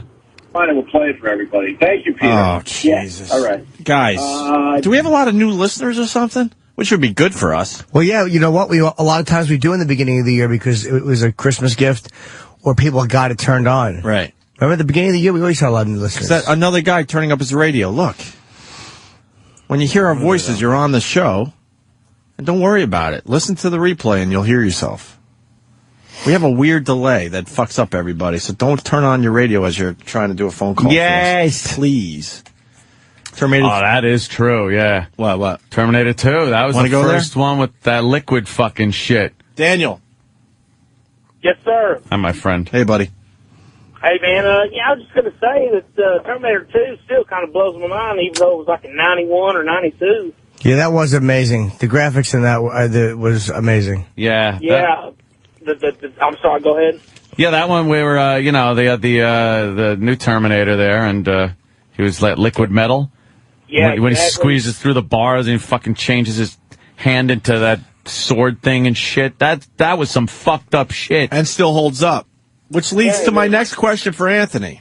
And maybe Jimmy. Ooh. The last movie that doesn't hold up from recent times. From graphics or from story or for anything? CGI. No, fuck the story. Just like movie making. CGI, because we're talking about Avatar in general. So something today. that you watch now and go like, oh, that doesn't fucking hold up. Because all the movies we've mentioned, you could pop it in today and it pretty much holds up. The Terminator movies definitely, Matrix definitely, Titanic definitely, Saving Private Ryan like we talked about. Thought the CGI ruled when you saw it. And then saw it maybe realized recently and went, whoa. Didn't. Buck Rogers, the original? Yeah, that was... But how far back? Steve from Bayshore saying the downfall. He didn't like the ending.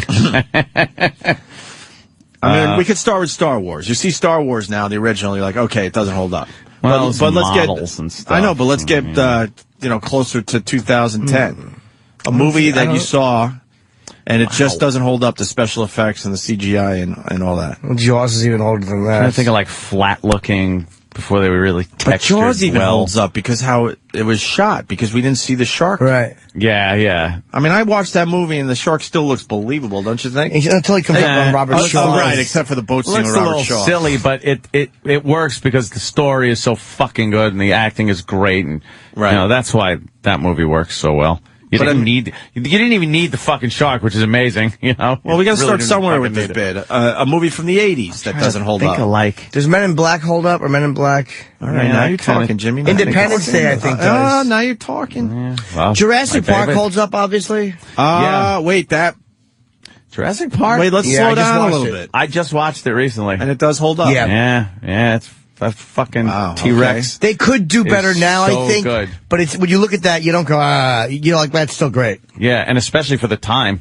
And that was, 93, I think that movie came out or something No, it wasn't 16 years ago. What's a current movie? Jurassic Park? I think it was like 93 or some shit like that. You don't even want to know. And if you look at CGI from back then, when that was a movie when I first saw it, I went back the next day to see it again because I was just like, I cannot believe they made fucking dinosaurs look that good. I will see Avatar again, and I never see a movie twice in the theater. Never. Good one. Yeah, I want to get a slightly better seat. The Abyss. I Am Legend. We're thinking science I Am fiction. Legend does not hold up. CGI sucks. Really? Get the fuck out of here. The movie's 2 years old. Cody, Really? what do you got on that? That was the only thing that really took me out of the movie was that the CGI was just fucking terrible. Hey, hang on, guys. That theater. Never. You fucking asshole. Turn his radio up. Smarty ass. I guess we're not going to get the answer. Yeah, it's hard to think of any that really that The you thought last was good big, that huge blockbuster that just doesn't hold up. What year do we go to? Jason and the Argonauts. I can't think of one. All right, then maybe it was a dumb idea. Yeah, well. Not all these ideas are going to stick. Throw them against the wall. And hope for the best. That one What the fuck slid you want down. from me? That one slid down the wall and it's on the molding. Yeah, gave it a whirl. We gave it a whirl. The G.I. Joe movie? Scarface isn't Yeah, but then there are movies that very good that come out and you're just amazed how awful the CGI is in this day and age. Brendan, I did not see G.I. Joe. Hey, guys, I think it's one of the worst acting movies and graphics out there, period, and it just came out. I mean, some movies from the 90s have better CGI than this movie. Yeah, but we're talking about a movie that everyone went and saw and went, that doesn't hold up. You know what holds up, believe it or not? The fucking remake to Silence of the Lambs. Ray Liotta's head, that top was of his head off, eating his brains. That was awful when it first hit the theaters. It looked so fake. One more, boys.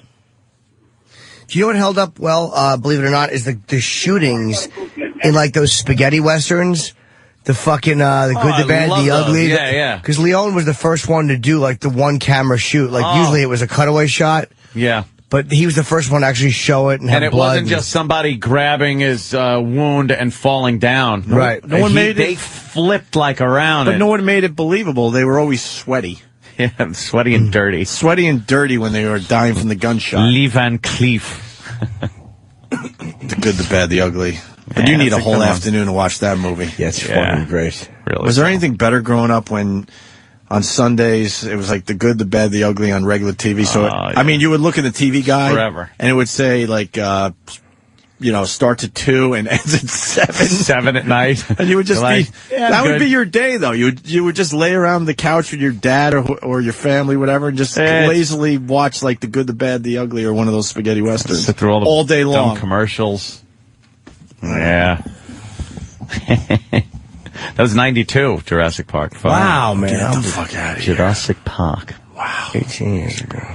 Starring Sir who's the guy that ran Jurassic Park? He was in Oh, I know. Oh, yes. Sir Mix-a-Lot. Sir Mix-a-Lot. That was the guy. Yep. Look it up. Spared no expense. Look it up. You'll see. Sir. What? You guys think we said Dr. Stegosaurus? No, it was Richard Attenborough. Sir Richard Attenborough, who was in The Great Escape, by the way. Jeff Goldblum? Yes, Jeff Goldblum, who was also in The Great Escape. And unfortunately, Judd Hirsch didn't play his father. My son is chasing the dinosaur. What are you doing with this dinosaur? Why did you make them? Shut up. Their first one. There was Roswell. Roswell, you knew then. Yeah. Shut up. There was aliens. Oh, spin a dreidel and play some chess and shut up. You're not a fan? I love Judd Hirsch, but not in that. He was horrible in hate that. Judd Hirsch in that. I hated him in Taxi. No. How about that? How about that, Wow. Jimmy? How about that? That's a bold statement. A show we both love. No, he was good in that. I didn't like him, and I Judd didn't like Hirsch? that Conway, that Jeff Conway. Yeah, Bobby really was kind of worthless. Well, why? Did you like Tony Danza in that? He liked his pants. Yeah, really. What a cock on him. Did I like Tony Danza in Taxi? He was just... No, I mean, it was Did all you about... like the chick? What was her name? Elaine Nardo, like her? Marilu Henner. So, look, Wow, who do you we know what? really like in Taxi? We liked Danny DeVito. And Andy Kaufman. And Andy Kaufman. And you know what? Christopher You make a Lloyd. good point. Christopher Lloyd was yes, good in and that's Taxi. about it. And, Everyone I- else was straight men for everybody. Judd right. Hirsch was funny. Tony Danza was a dope. He was kind of funny. Elaine Nardo was kind of a whore. She was amusing. And Jeff Conway really didn't contribute much. No, I mean, but for the big laughs there, all you're really talking is, DeVito. the big three, yeah. Yeah, you're right. And DeVito was the man. Oh, was he Still is great. the man. Sunny in Philadelphia, finally in. know. That fucking Terrible. show is... Have you watched Sunny in Philadelphia? Oh, yeah. Okay. Great. I'm I've finally never seen in it. I'm finally fucking in. Oh, Jesus Christ! Why are you naked? Air, hot, leather, couch, too hot. I can't breathe. You can't talk. What the hell are you doing? I think it's an outtake. It's an outtake reel. He's got to really be naked. Oh, he was though. absolutely He's nude. insane. Wow. He's absolutely What is wrong greasy and with him? nude. Holy shit. Look how greasy he is. Dave DeVito he's lost his mind officially. Yeah. Why Sunny can't we get him Philly. on the He's show? the I don't. best. I know a bunch of people are twittering him and tweeting him, whatever, and trying to get him on our show. We got to get DeVito on this fucking show. Damn. Always Sunny in Philadelphia. That was a funny show. Funny show. DeVito still a funny guy. I don't know how. Other people just not funny, not good. DeVito, always funny. Yeah. One of those guys that was always funny. What the fuck? Some of I our just funny saw- people out there come and go. I just saw a trailer. God, that reminded me too much of that stupid Travolta trailer you showed me yesterday. Oh, the one that has Mel Gibson in it. The Edge of fucking something. I don't know. It looks like that movie. It's just another angry guy with catchphrases and going around kicking ass. Yeah. You know Edge what? of Darkness. I like a good catchphrase. You like a good catchphrasey movie where people are just fucking, kicking ass, taking names. I fucking hate catchphrases. Why? They're just terrible unless they're not meant to be a catchphrase. He says something like, at the end, so buckle up. Ew. Why would you say that? Hey. I can't hear it. Oh, sorry. I'm home for a few days. I love you. Some memories never fade. He's putting shaving cream on his little girl. Oh, that's Thinks he needs to shave. Hi. We're waiting here forever. You're always early. Wait, is that already? Come on, let's go home. All right, the daughter gets killed, apparently. Someone? Yeah. I wish you had someone. You're my girl. Oh, boy. That's not creepy. Craven! Oh, home invasion. Where's his gun? Some secrets. Take us to the edge. There are still a lot of unanswered questions, but it appears Detective Thomas Craven was the intended target. This is someone armed and dangerous. What do you think I am? I'm not dealing with it personally. Oh, he's having nightmares. Hey, Craven's phone. Hello? Mr. Craven, we have things to talk about. Like your name and what you're doing here? Like who shot your daughter. You want to know what my daughter did here? What she did was classified. Emma Charlotte Craven was flagged as a possible threat to the United States of America. Oh. My daughter was not the type. Yeah, I didn't know this. Blowing the whole movie. They're blowing the whole fucking movie. The whole movie. You now know that she's involved. She's not just an innocent daughter. How do you know that? Because I'm usually the guy that stops you connecting A to B. You're gonna follow me to the city of Boston? Welcome to hell. What does it feel like? Right? Kicking ass. He's kicking ass. It's too late. It's already been done. More ass kicking. Arrest anyone. I never do. Mel Gibson. You are out of your depth and far from your jurisdiction. My daughter was Emma Craven. I'm the guy with nothing to lose. Fasten your seatbelt. Fasten your seatbelt. All right, don't have to see that. You better decide whether you're hanging on the cross or banging in the nails. This is Taken. Yeah, I movie know. Taken. Yeah, kind of. But probably better. That didn't look as nearly bad as the Travolta film. You know what, though? No, it looks really bad and hacky. I didn't know about that plot twist there. Holy shit. That the daughter Why would you is put that in involved your Why do you some- ruin it? See, You don't even need to put that in the trailer. when he hooks up with his daughter there at the airport, you're kind of like, all right, the girl's coming home from college, Right. maybe, or whatever, Right. and you have no idea. And then you figure he's the intended target because Right. he's the cop. Right, right. She gets shot, and then you realize she's in some shenanigans with the government. That's a huge Thanks. spoiler. Thanks. That's probably 40 minutes of the movie. They finally that's a tell you that. giant. And then plot you're sitting there twist. going, "Oh my God, I didn't see that coming." Giant plot twist, just exposed. Fuck you and your trailers. Stop. Horrible. What are you doing? And Mel Gibson's attempt at a Boston accent is really horrendous. I thought he was trying to do a New York accent. That was really horrendous. Who was the one that did the Boston accent and then halfway through the movie said, "You know what, fuck Gave up on it? Was it our pal Jimmy Fallon? Was in that baseball God. movie? Was it Jimmy? That movie. Yeah. I don't know if it was Jimmy. It was somebody. Fuck. I can't remember. The New York and Boston accent in movies are amongst the most difficult. And when you see an actor that can't pull it off, wow, takes you right the fuck out of the movie. Mm-hmm. It's horrible. That's why I like seeing that goddamn stupid Marky Mark or his brother Donnie Mark. Whatever. Do Boston, do Boston movies. Yeah, they sound Boston. Or when you got stupid fucking Matt Damon. Yeah, you could do a Boston accent. He's from Boston.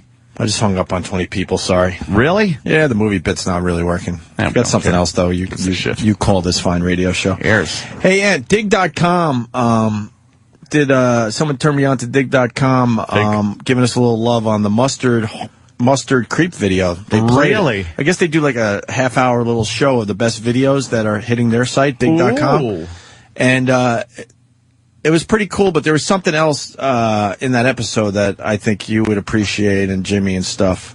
They did a montage of everybody going to the surveillance footage and enhancing the video to find out who the murderer was. Enhance. And you realize they have done the same fucking scene for like 20 straight years. Really? It's really, really well done. I don't know if Danny can find it. I don't Wait, know. and what? The enhancing a video? You know, like you're watching like a cop show or whatever, and they have video, and they're all looking at this video, looking at the screen and go, "Could you zoom in on that? We need the plate number. Yeah, Could you enhance like that? Could you do this? Could you digitize?" Blah, blah, blah. And it looks crystal clear when they're done with it. Yeah. Instead of grainy. Well, on dig.com, I don't know where it would be. They did that on Super Troopers. They goofed on it where he just kept going, enhance. And he's pressing the button on the computer, and nothing was being done. Fuck, where's the link? It really is. It shows you how weak the writing is. Twitter, please. That is one of the worst things they do, too, because in this day and age, you just know when you have grainy video, you can't blow it up. Not at all. Pixelated. There's got to be a link on dig.com to the little internet show they do. Well, do you remember? Can you dig.com? I knew that you could. Shut up. Billy Crystal. Mr. Bush, can you enhance my face? All I wish is when Katrina hit, I hadn't lost my trumpet. Boo-doo-ba-boo-doo-doo-doo. Yeah. God, you don't like that? It's not fucking anything. It's not funny. Episode one. It's not amusing. Yeah, I think it's that one. Terrible. Let me see. Mr. Bush, can you take that? Chip. It's the my.biz. Master your... Yeah. Right. Oh, an advertisement on the internet? What Do day and tell. age are we living in? That's crazy. I remember in the olden days, you could just go to the intratubes, not be bothered by this. I wonder if this will be as funny on radio. I don't know. I don't give a shit. I want to see it. Okay. This week's videos are any prediction of what 2010 are going to be like? Danny, go to the thing. The thing. He knows. Yeah, go to the third one in. 1, 2, Wow. 3. No, the other one. Sorry, 4 then. You guys know Yeah. how that works? Evolving? No. This next one gives hope that the future may not be too far away. Enhance. Enhance! Okay. Now let's get a good look at you.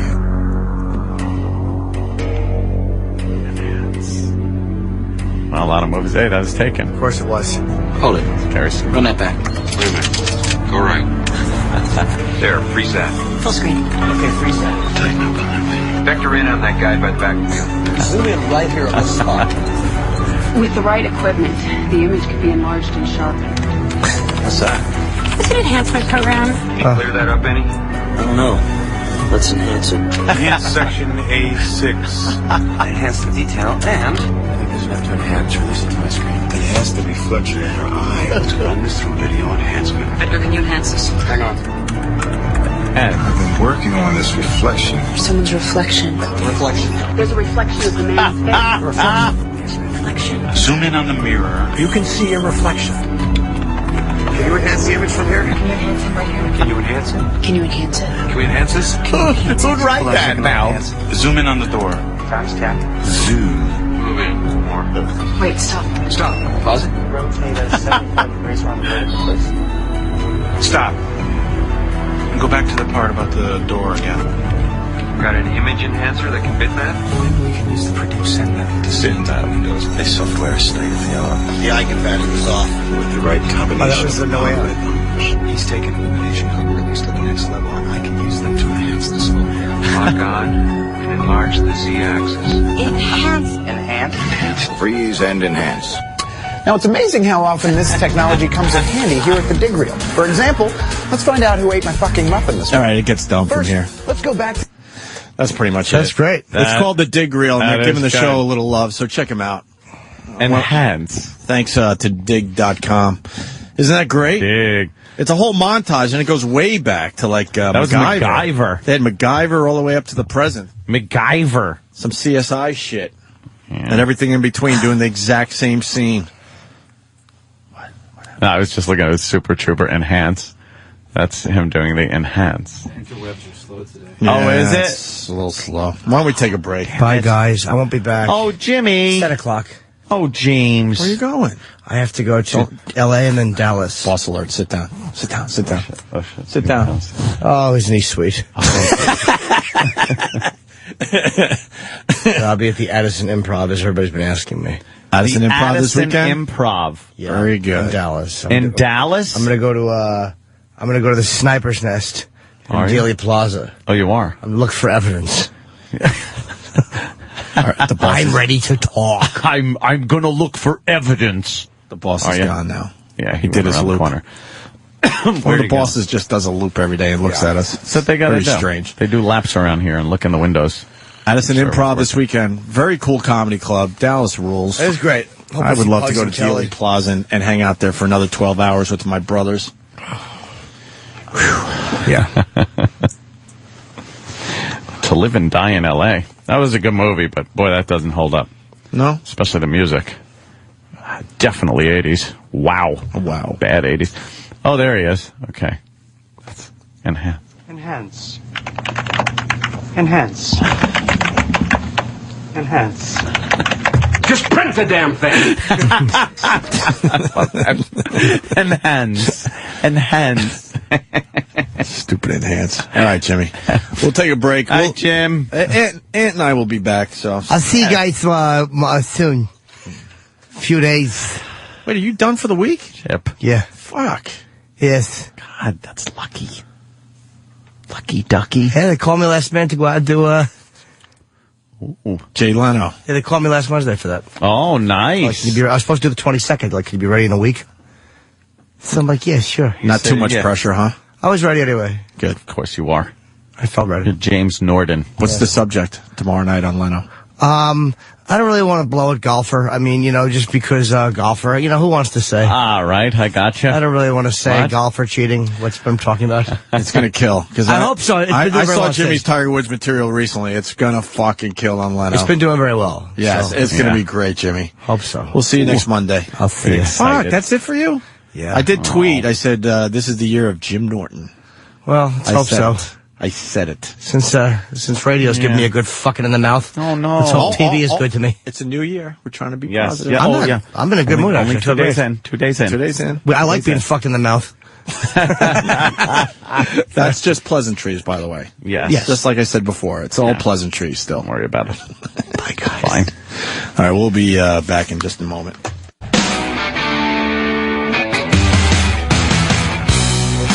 Got Sam Roberts in studio. Lucky us. Hi, everyone. And I was going in. What do you want to talk about next? And Sam's like, why don't you tell them about the big guests you guys got tomorrow? So I just want to make an announcement that we're going to be in a time machine. Yeah. When are we going to be in the time machine? Right before 6 o'clock. We're going to go back to the year 1989 and talk to Gary Coleman. Yeah. Actually, we got to go further back than 89, don't we? Certainly do. We got to go like 82. Yeah, all right. So set the time machine for 1982, because if this was the year 1982, we have a big show for everybody tomorrow. Yeah. Gary Coleman and Gallagher. Just think, if it was 83, 82, 83, this would be such huge guests. It would be such a get. Oh. This would be the big get. Gary Yes. Coleman was swamped, but we got him on the phone. Oh, really? Is he still on the phone? No, that's Wow, linger. What are we going to talk to Gary Coleman about there, Sam? Well, I mean, we could see how. Remember, last time he was here for Midgets versus Mascots, the feature film. Oh, right. We could see how that went. He said it was a piece of shit. He openly hated it. We could see. And said, "I'm just here because they told me to be here. I don't believe in this film." We could see if it was successful or not. Is that why he's calling in? I don't know. DVD release? Do we have to see if it's successful if no one even knows what the... He's a little miserable fuck. He's probably really not is. successful. Why are we talking to him tomorrow? He's miserable. We could bring up our favorite Different Strokes moments. Yeah, He would love that. I think we did that. What are we doing with Gary Coleman tomorrow? If he was here, we could kick him for a while. He had a cameo in the film Dirty Work. Did he? Played the devil in the Hallucinations. Wow. Really? Bring that up. Did he say what you're talking about? I think he did. I think he did, actually.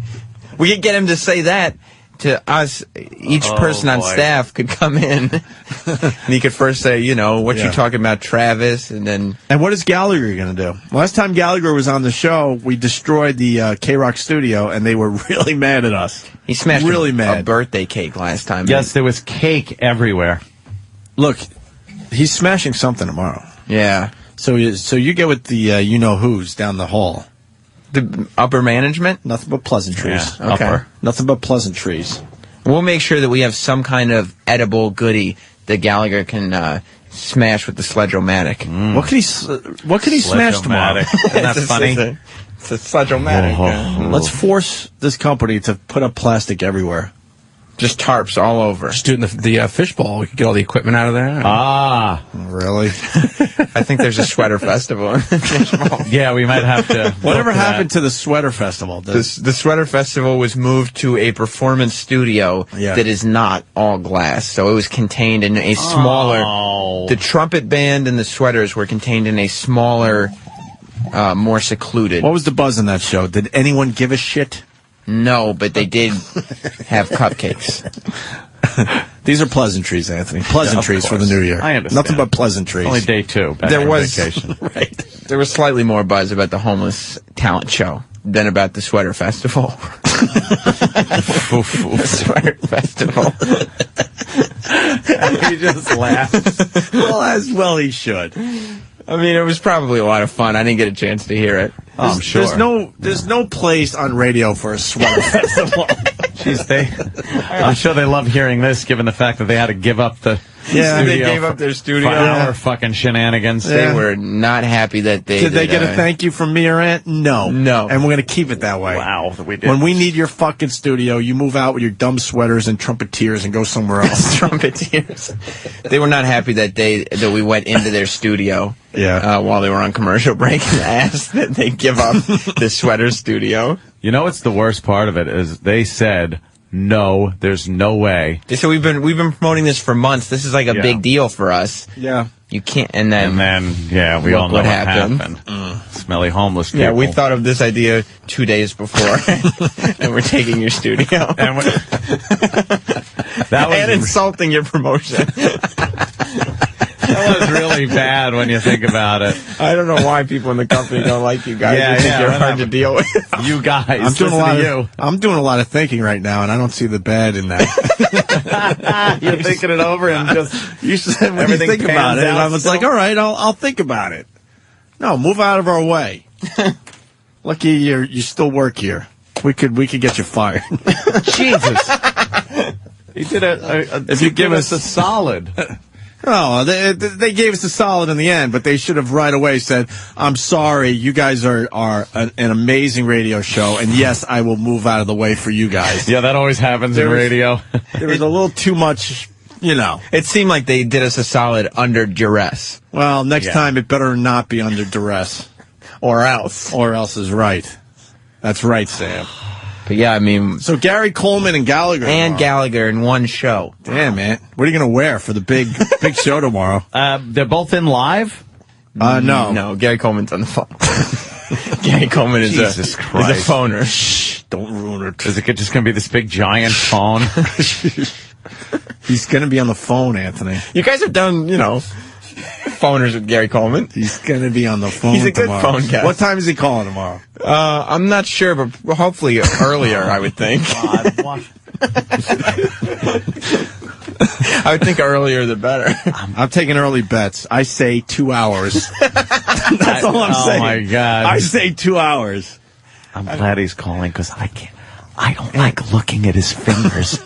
They creep me out. What about his ankles that stick out of his Crocs? Yeah, He's wearing tiny he's little wearing Crocs. And my money's on 2 hours. Yeah. 2 hours. That's how long you think you'll interview him for? Yep. 2 hours. Wow. Oh, believe me, I know. Okay, you do know. Wow. And Gallagher. He's actually very You can see entertaining. his little nubby toes through the holes in the Crocs. He looked so frail, too. He looked like he might fall off the chair and break. He was very rickety as he walked to the chair. And it was very sad. I'm kind of bummed he's not here tomorrow. I'm not. Because I would keep just knocking them over. Oh, you break something. You know that toy when we were growing up, man? That thing. It was like an inflatable thing, but it was heavy on the bottom, and then you just punching bag thing. And you kept punching it, and it would pop right back up. You think Gary Coleman would pop back up? Because if you remember, he said he's got that disease. Was it him or no? Is that other? What was that little freaky kid that came in here that had the same disease as? He was a motivational speaker. Oh yeah, he wasn't a kid. He wasn't a kid. 40. I don't give a shit. I actually follow him on Twitter. Sean Stevenson. Yeah. Or Sean Stevenson, something like that. He had the same disease as he fucking worked for Clinton. Glass man or something. He had abs though. He had terrible brittle bones, but abs. He was a success story. Abs, those were broken ribs that had settled in his stomach. Who was that kid with that kid who was breakable? Those were his internal organs poking through his skin. Yes. He was on here for like an hour talking about how he overcame all this. He talked like this, so I thought he was a kid. Dude, I like the guy, actually. Really? I follow him. He's very motivational. He creeped me out a little too. But I got his disease confused with Gary Coleman's. I thought Gary Coleman had the fucking unbreakable, brittle bone man, glass man disease. What was his name in that movie? Mr. Glass. Yeah. I thought he was Mr. Glass disease, but Gary Coleman had like kidney problems or something. Yeah. Pituitary. Anger problems. And anger problems. Hold on, I'm trying to... Why are you creeped out, Barney? Oh, that's Gary Coleman's hand? Oh, jeez. Look at that. Dude, come on, look at it. It's ashy. I've seen that hand poking out from a white sheet on First 48 so many times. There you go. So many times, like every episode. There you go, Ed, for you. Oh, fucking for you. Oh. Those are his abs. That's the kid. He told the story of when he was a kid and he sneezed and broke his arm or something. Yeah. You know, when his wheelchair rolled out onto the patio. Wasn't that what happened? His wheelchair rolled out onto the patio and it fell over and he broke like every bone of his body. And the ambulance came and they tell him, no, don't pick him up or something. He's so fragile. The guy's like fucking fine china. It's like crystal. Just waking up in the morning, he breaks a bone. Oh, damn it. Oh, my God. Imagine how frustrating that is. Old fucking champagne flute stem legs. They could never take him to the hospital. He said, like, his parents would just have to, like... Yeah, just throw him in bed and hope he heals. Stop moving. And he wound up healing like fucking a turnip. Poor little fucker. But now that I look at the picture, that's not abs. That is individual ribs sticking out. Yeah, those are not abs. I remember him lifting up his shirt like this to show us that he had abs. Because he works out. Should I retweet out this picture today? Definitely. Please. He said he had no problem getting chicks. He's just banging. Oh, yeah? You know. He's going crazy, just banging chicks. Yeah. What should I write? This is the little thing we're talking about. Oh, my God. I love how we do these things, and you started saying, I like the guy, he's motivational, and now you're just, this is this it doesn't take long for us to just turn right around. I like the guy, motivational speaker. I'm going to tweet this freak. He's probably following you, and he'll look at him and be like, Finally, someone accepts me for the motivational speaker and not the fact that I'm all fuck. Sam, you should live my life. I'm tormented all the time. I try to do the right thing and say that, but then I do get sucked in too easy. So what should I write? This is the thing. The thing that we talked about this morning. Oh my God. I can't write that. He does follow me. The breakable Does thing. he follow you? This is the breakable thing. Okay, yeah. So then that's not as bad. This is the breakable fuck. This is the breakable thing. You sure? What else can I write? Tiny little thing. And help me out. This is the breakable thing. Breakable thing. That we were making fun of this morning. Yeah. To make ourselves feel better. Feel better about ourselves. Yeah. All right. That might help. This to make us feel better about ourselves. Because he's a motivational speaker. He can understand He's motivating us. He could take it. Remember, making us feel this is the good. breakable thing that we made fun of. I love how people think we just make this shit up, but no, it's going to be on my Twitter in a second. This is the breakable thing that we made fun of this morning. And what's next? How to go back. All right, this morning. To make us feel better about ourselves. Well, he said that, like, the things people say about him doesn't bother him. He's confident in himself. Yeah. So this should be fine. Yeah. About our... Oh, I can't write this. Yeah. That's good. Ourselves. All right. And send tweet. There it goes. Opie Radio on Twitter. He is following you, I remember. He is. Fuck. Oh, now he's going to read that. Yeah. Look, my name came up. I'm gonna, oh no. I wonder every day I go home, right? And this is me in my apartment, just waiting for the phone to ring. Yeah. It just never and you wonder rings. why. Make new friendships and then just fucking... Yeah. That should be a New Year's resolution. What? Destroy all friendships. No, I'm saying like we that already idea. did. Like maybe try to make one new friend the whole year. I don't think I made any friends in... No new friends last year? Last year? Dude, I haven't really made any friends. Who's the last friend I would say made? ever. Ever. You're right. No, I think Danny's the last friend I made. Ooh. That was years ago. Yeah. Right? All right, so I guess we got Gary Coleman and Gallagher tomorrow. Yeah. All right. It's going to be a hell of a show. Fred from Brooklyn's going, thanks, Aunt. There's, Fred, I like you. Believe me. You come over to the house, everything's cool, stuff. But as far as a friend goes, it's like a friend is, hey, we're going to Atlantic City. Go to Atlantic City kind of a thing. Like friend. You go out, like you and our young Samuel. I'm not friends with Sam. You think you're friends with Sam? No, I'm not. I think it's a clever ruse. Oh, is that it? A clever ruse. Yeah. It's just convenient for me that the two girls are friends. Is that what it is? I think so. We usually just stare at each other. Yeah. Is that what it is? Is it all awkward? Always. When the girls are just yapping away. Yapping about products. About products and shit. They have so much in common, and then you two are just like, hey. Yeah. So, did you see that story? Yeah, we're going to be able to hit on that on Monday. I think it'll be a good Opie starts talking about topic hockey for the show. And I just kind of look at him. And you start talking about wrestling. He looks at me. Throws you out the window. Right. That's pretty much throws it. you through the fucking window into the river. That is pretty much it. Yeah, if you ever break up with your chick, we're done. I know. Yeah. That's probably why you're hanging out. That happens. Yeah. That happens with a lot of relationships your friendships are based on your relationship. Right. Like, sometimes you get some of the friends and the girl gets others, and sometimes you just don't get any. And she gets them all, and sometimes you both don't get any, which is the way I like it. It'd be uncomfortable for me, though, because I'd still hopefully work here, but Jess would still be going over to Opie's house to hang out with Lindsay and or just come over to the house. Why would she come over to the house? What? She might come over my house then at that Why would point. she come over to your house? I'm just thinking. She's never even been to your house. But I'm thinking if you two break up, yeah, like I would welcome her over. She could come over and hang out. And if Sam and Jess break up, right, I will bring Jess to your house. That would be cool. That would be nice. And then we could all hang out. We'll have a couple of cocktails and stuff. She drinks, right? I mean, she will have a cocktail or so. Oh, sure. A little cocktail. She knows how to drink And that hang white out. wine. She enjoys a good movie. Yeah, she likes she good. does. How do you know? I'll answer the questions here. Personal movie theater. I guess you do have and watch a movie. I think that'd be a lot of fun. Do you have Ice Age? I got everything. Yeah. She likes Ice Age. And then if you break up during the warm weather, I'm predicting some jacuzzi time. Well, she actually likes to go jogging. The heated pool. She likes to go jogging early in the morning. How do you know all really? these fun facts? I'll just chase her around the house then. She enjoys a good early morning jog. What do you know what she does in the morning? Yeah.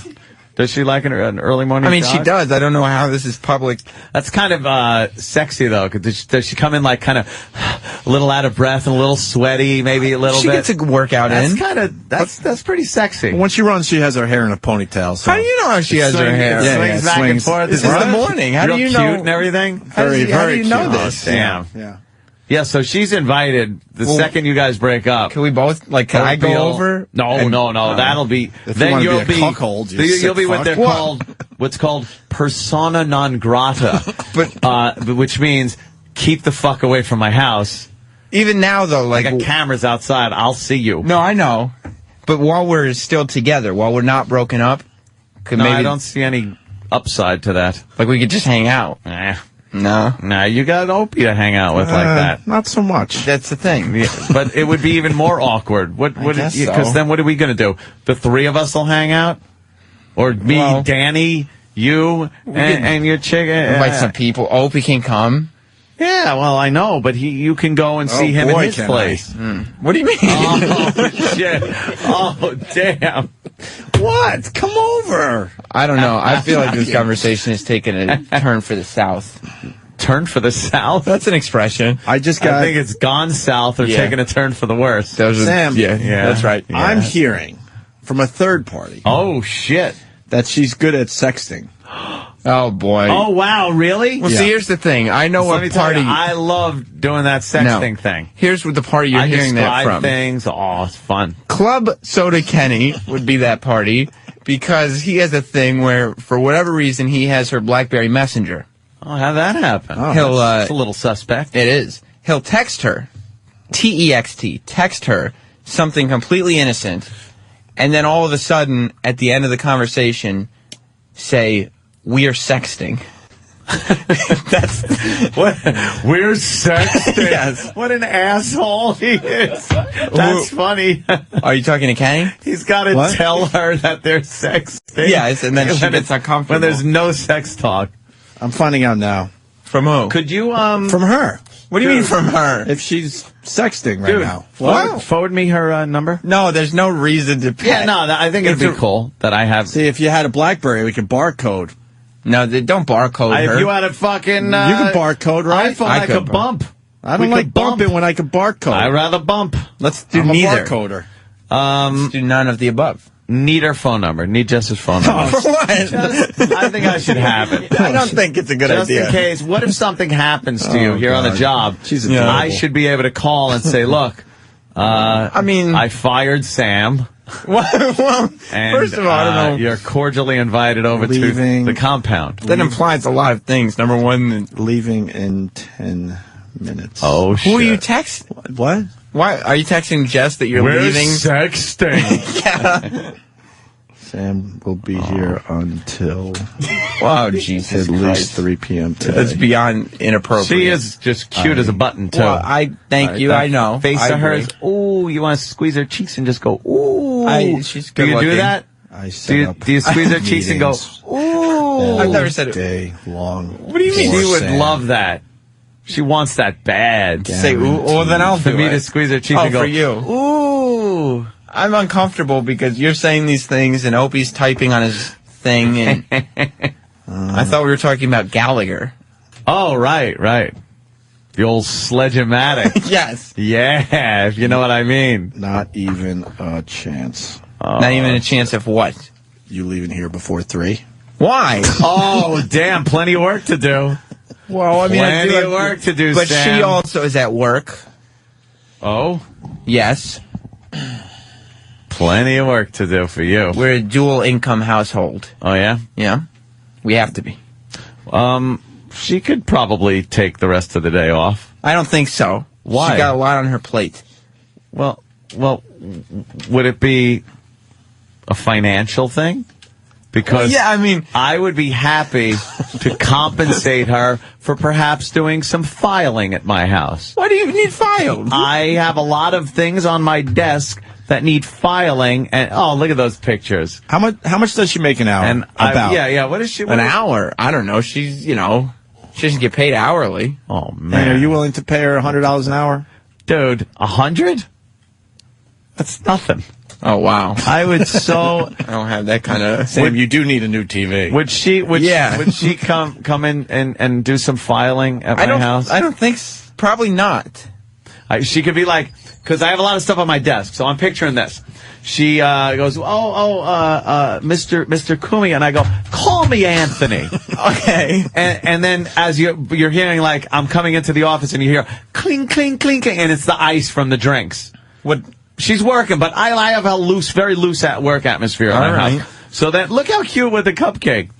That's just Danny is just scrolling through hundreds of pictures of Sam's chicks. Cookies that on we're Thanksgiving. watching. She's so cute with the smile and everything. Like that's us together in that picture. She's smiling. You look all grumpy. I'm not grumpy. Very pretty girl. So Anthony. she's leaning over the desk kind of doing some filing, and I'll do like, you know when you teach someone to shoot pool, you got to kind of get behind them a little and stuff, and I'll go, here, see these bills here, go into this folder, just to show her like how to file. Just how the system is run. How Just everything tell her runs. which folder. How many folders do you have? Oh, a lot. A lot? I have a fuckload of folders. You know how much mail I get? It's crazy. Bills and all kinds of tax things. I mean, and just investments and you know what the good thing is too? She'll get a peek at some of the figures on those papers, and I'll get a peek at some figure. What figure? I'm just saying. A figure. No figure. Aunt. Look at her funny faces she makes. She's got a great sense of humor. She does. Two words. Kid. Yeah. Magnolia cupcake.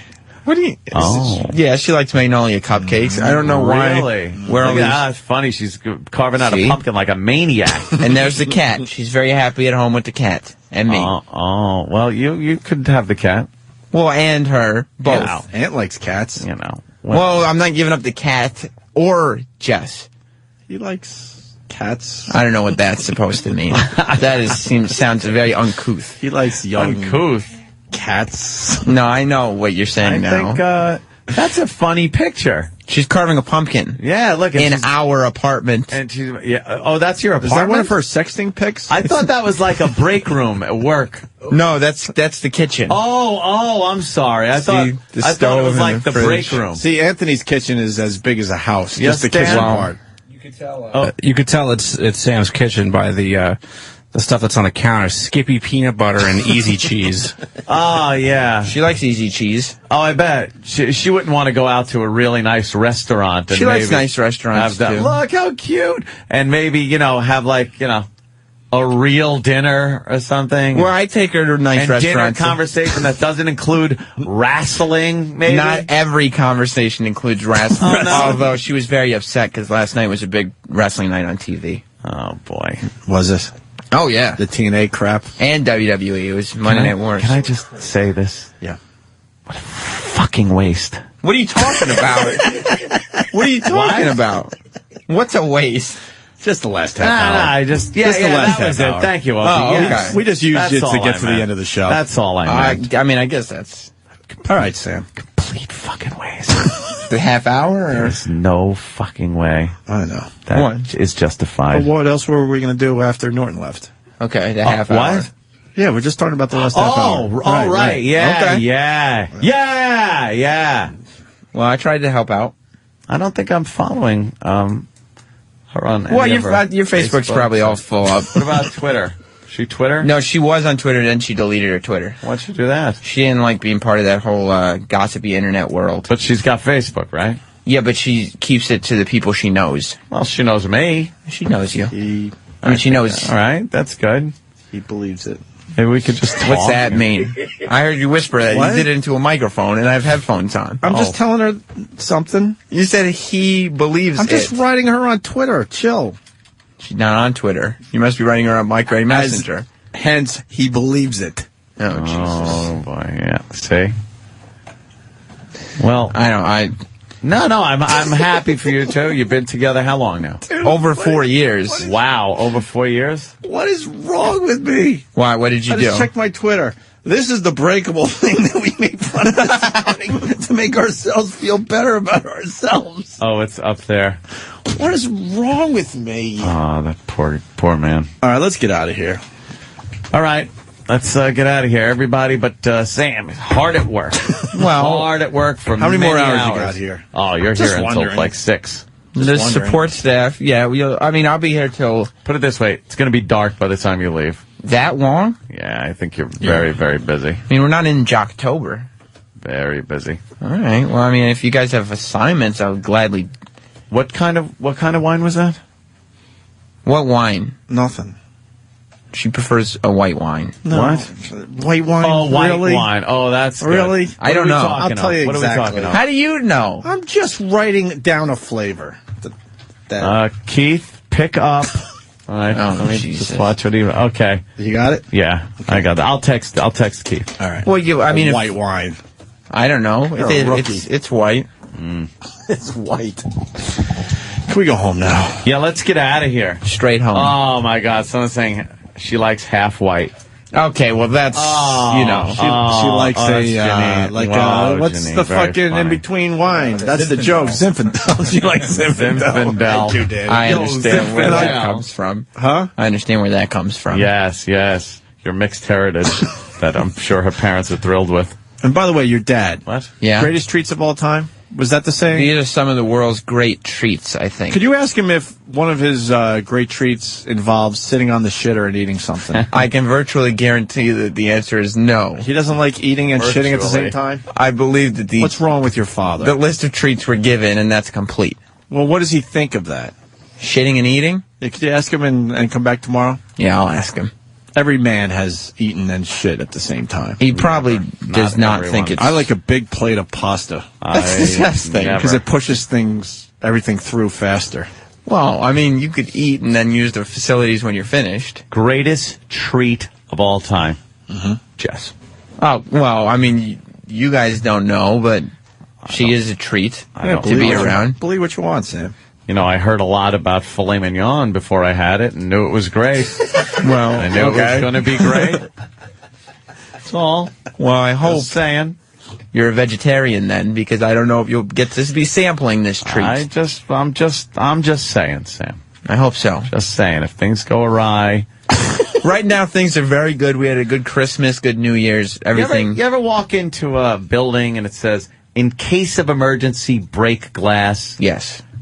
I am behind that glass. Well, then I'll Jess. make sure as to not have an emergency. And I have a feeling you will be bursting into flames.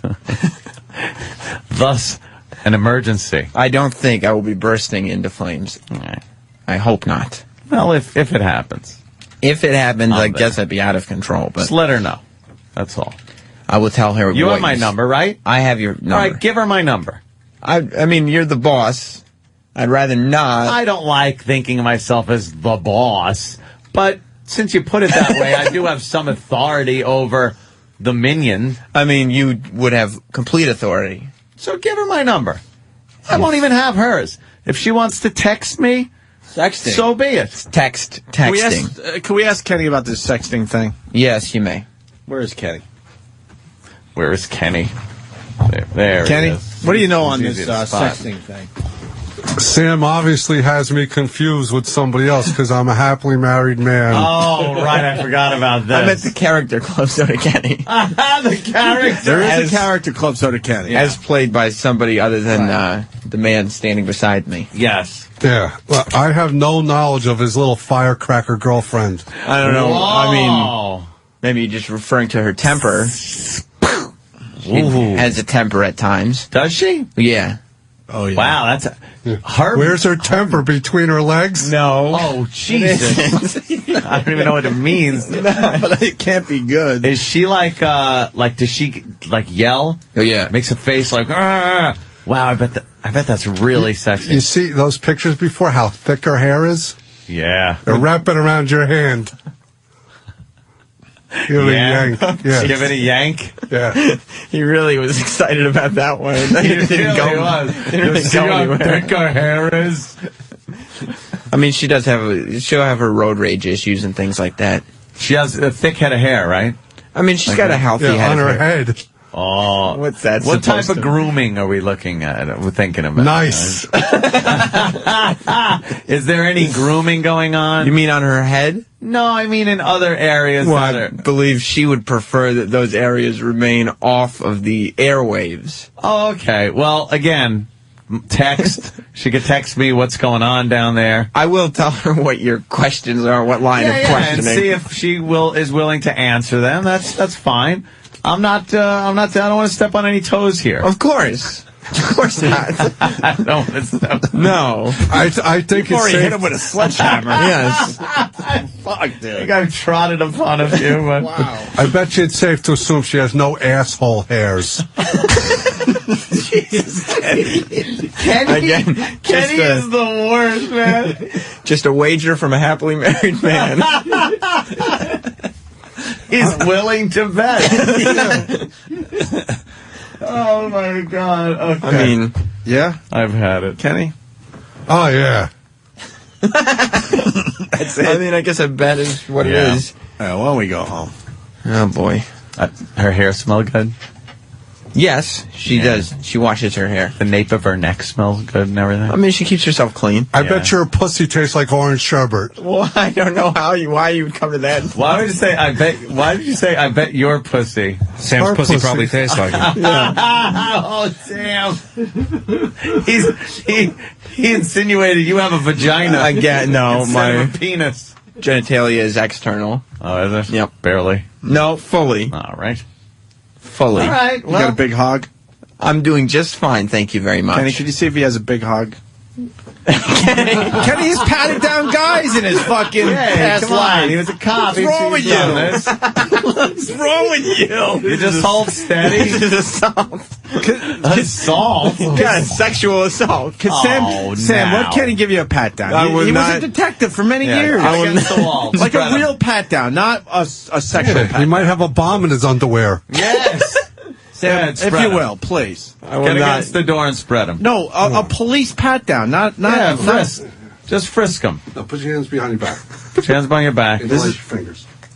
All right. Now he's going to hold him. Now he's got to make sure. Wait, don't resist. Don't resist. Fuck you up. You will be tased, sir. Be still. Stand up. Sam, stand up. It's a police pat down. What are you doing? We've seen you suck on dildos and kiss men. This is just a pat down. What if you had a pat down and you acted like this? Do you think the cop would be that cordial with you? This is against my New Year's resolution. You would have a knee on the back of your neck right now. Well, yes, but I haven't committed any crime. It's Would you agree to a Crime you police with that pat down? girl. No. Well, from whom? Kenny, a real police pat down. He's the No. only guy that was on the job. Come on. No, I probably would rather not. Because Kenny is. Let it be known that Sam is on the floor right now. Are you crying? Well, yes. I see a tear coming out of your eye. Tear. I think you're crying. What happened? Because Kenny is the first places that he checks would be my genitals, my groin area. And that makes you cry? Well, I mean, it's not a pleasant.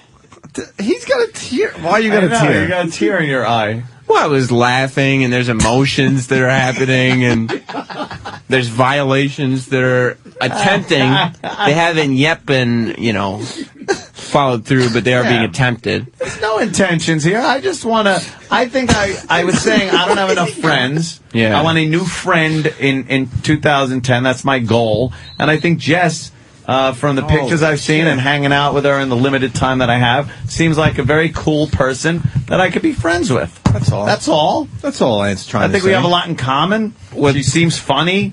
That's all well and good, but still, Kenny is trying to pat down my genitals. Yeah. We just want to know how big you are. My New Year's resolution is to stop doing gay activities on the radio.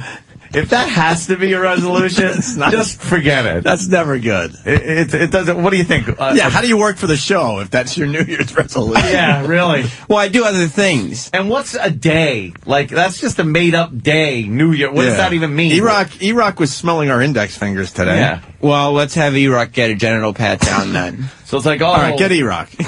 I'm not going to... That's fair. That is fair. E-Rock should have a genital pat Kenny, down. just drag him in here. Let him go. I've been forthcoming with information today, so I think that E-Rock should be the one who gets a genital pat down. I've been forthcoming with the... It's not gay. Of course not. How many times did you do the police pat down over the years? Countless. And believe me, the genitals are the place you have to check the most thoroughly. Because they assume that they're not going to touch there. Yeah. Here comes E-Rock. Here comes E-Rock. I'm under suspicion of no... E-Rock, would you mind if Kenny gave you a legit police pat down? For real.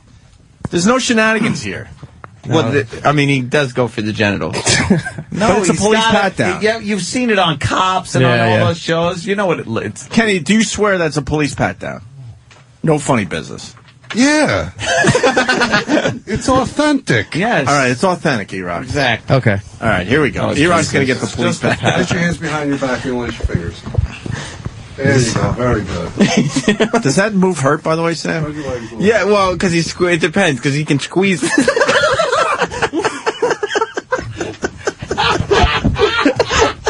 Ow! You see, he's hurting Eric. Ow! And he was squeezed squeeze his dick. Did you see how E-Rock didn't even move at first? He was just letting him squeeze his dick. And then E-Rock finally realized, wait a minute, I don't have to allow this. This is going a bit far. No, it's a combination of the genitals being squeezed and then him squeezing harder on your fingers so you can't move. Oh, really? Like now. Yeah, but don't you remember he was giggling at first? He was giggling. Now, Kenny, that was a legit police pat down. Is he packing anything? Yeah, he's got nothing to be embarrassed about. Oh, look at that. All right, Sam, you're up. Now that E-Rock did it. No, I didn't say that I would do it if E-Rock did it. I said E-Rock should do it. Are you a eunuch? Yes, if that will satisfy you. I'm a eunuch, or I have a vagina that smells like sherbet or whatever the rumor is. But wow. Just show the outline of the bulge. Kenny is looking at my crotch. You're hiding it behind the chair. Well, yeah, because he's trying to grab it. Me and Morris shared a cute moment. Mars just removed the mic from your mouth. What?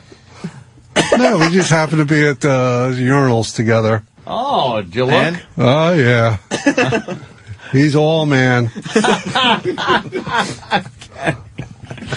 Oh, yeah, we're out. We're out of time. Are we? Damn it. Out of time. That'll make a good license plate. I get it. Dun, dun, dun, dun, dun. All right. Jess, phone number. Well, again, over the air. That's all I want to say. I just give her yours. Jesus, Yeah, you could do that. That's fucking funny. Sam, thanks for the filler. My pleasure. Thanks, man. We call it filler. Yeah, let's get the fuck out of here. All right, guys. We'll see you tomorrow. Gary Coleman and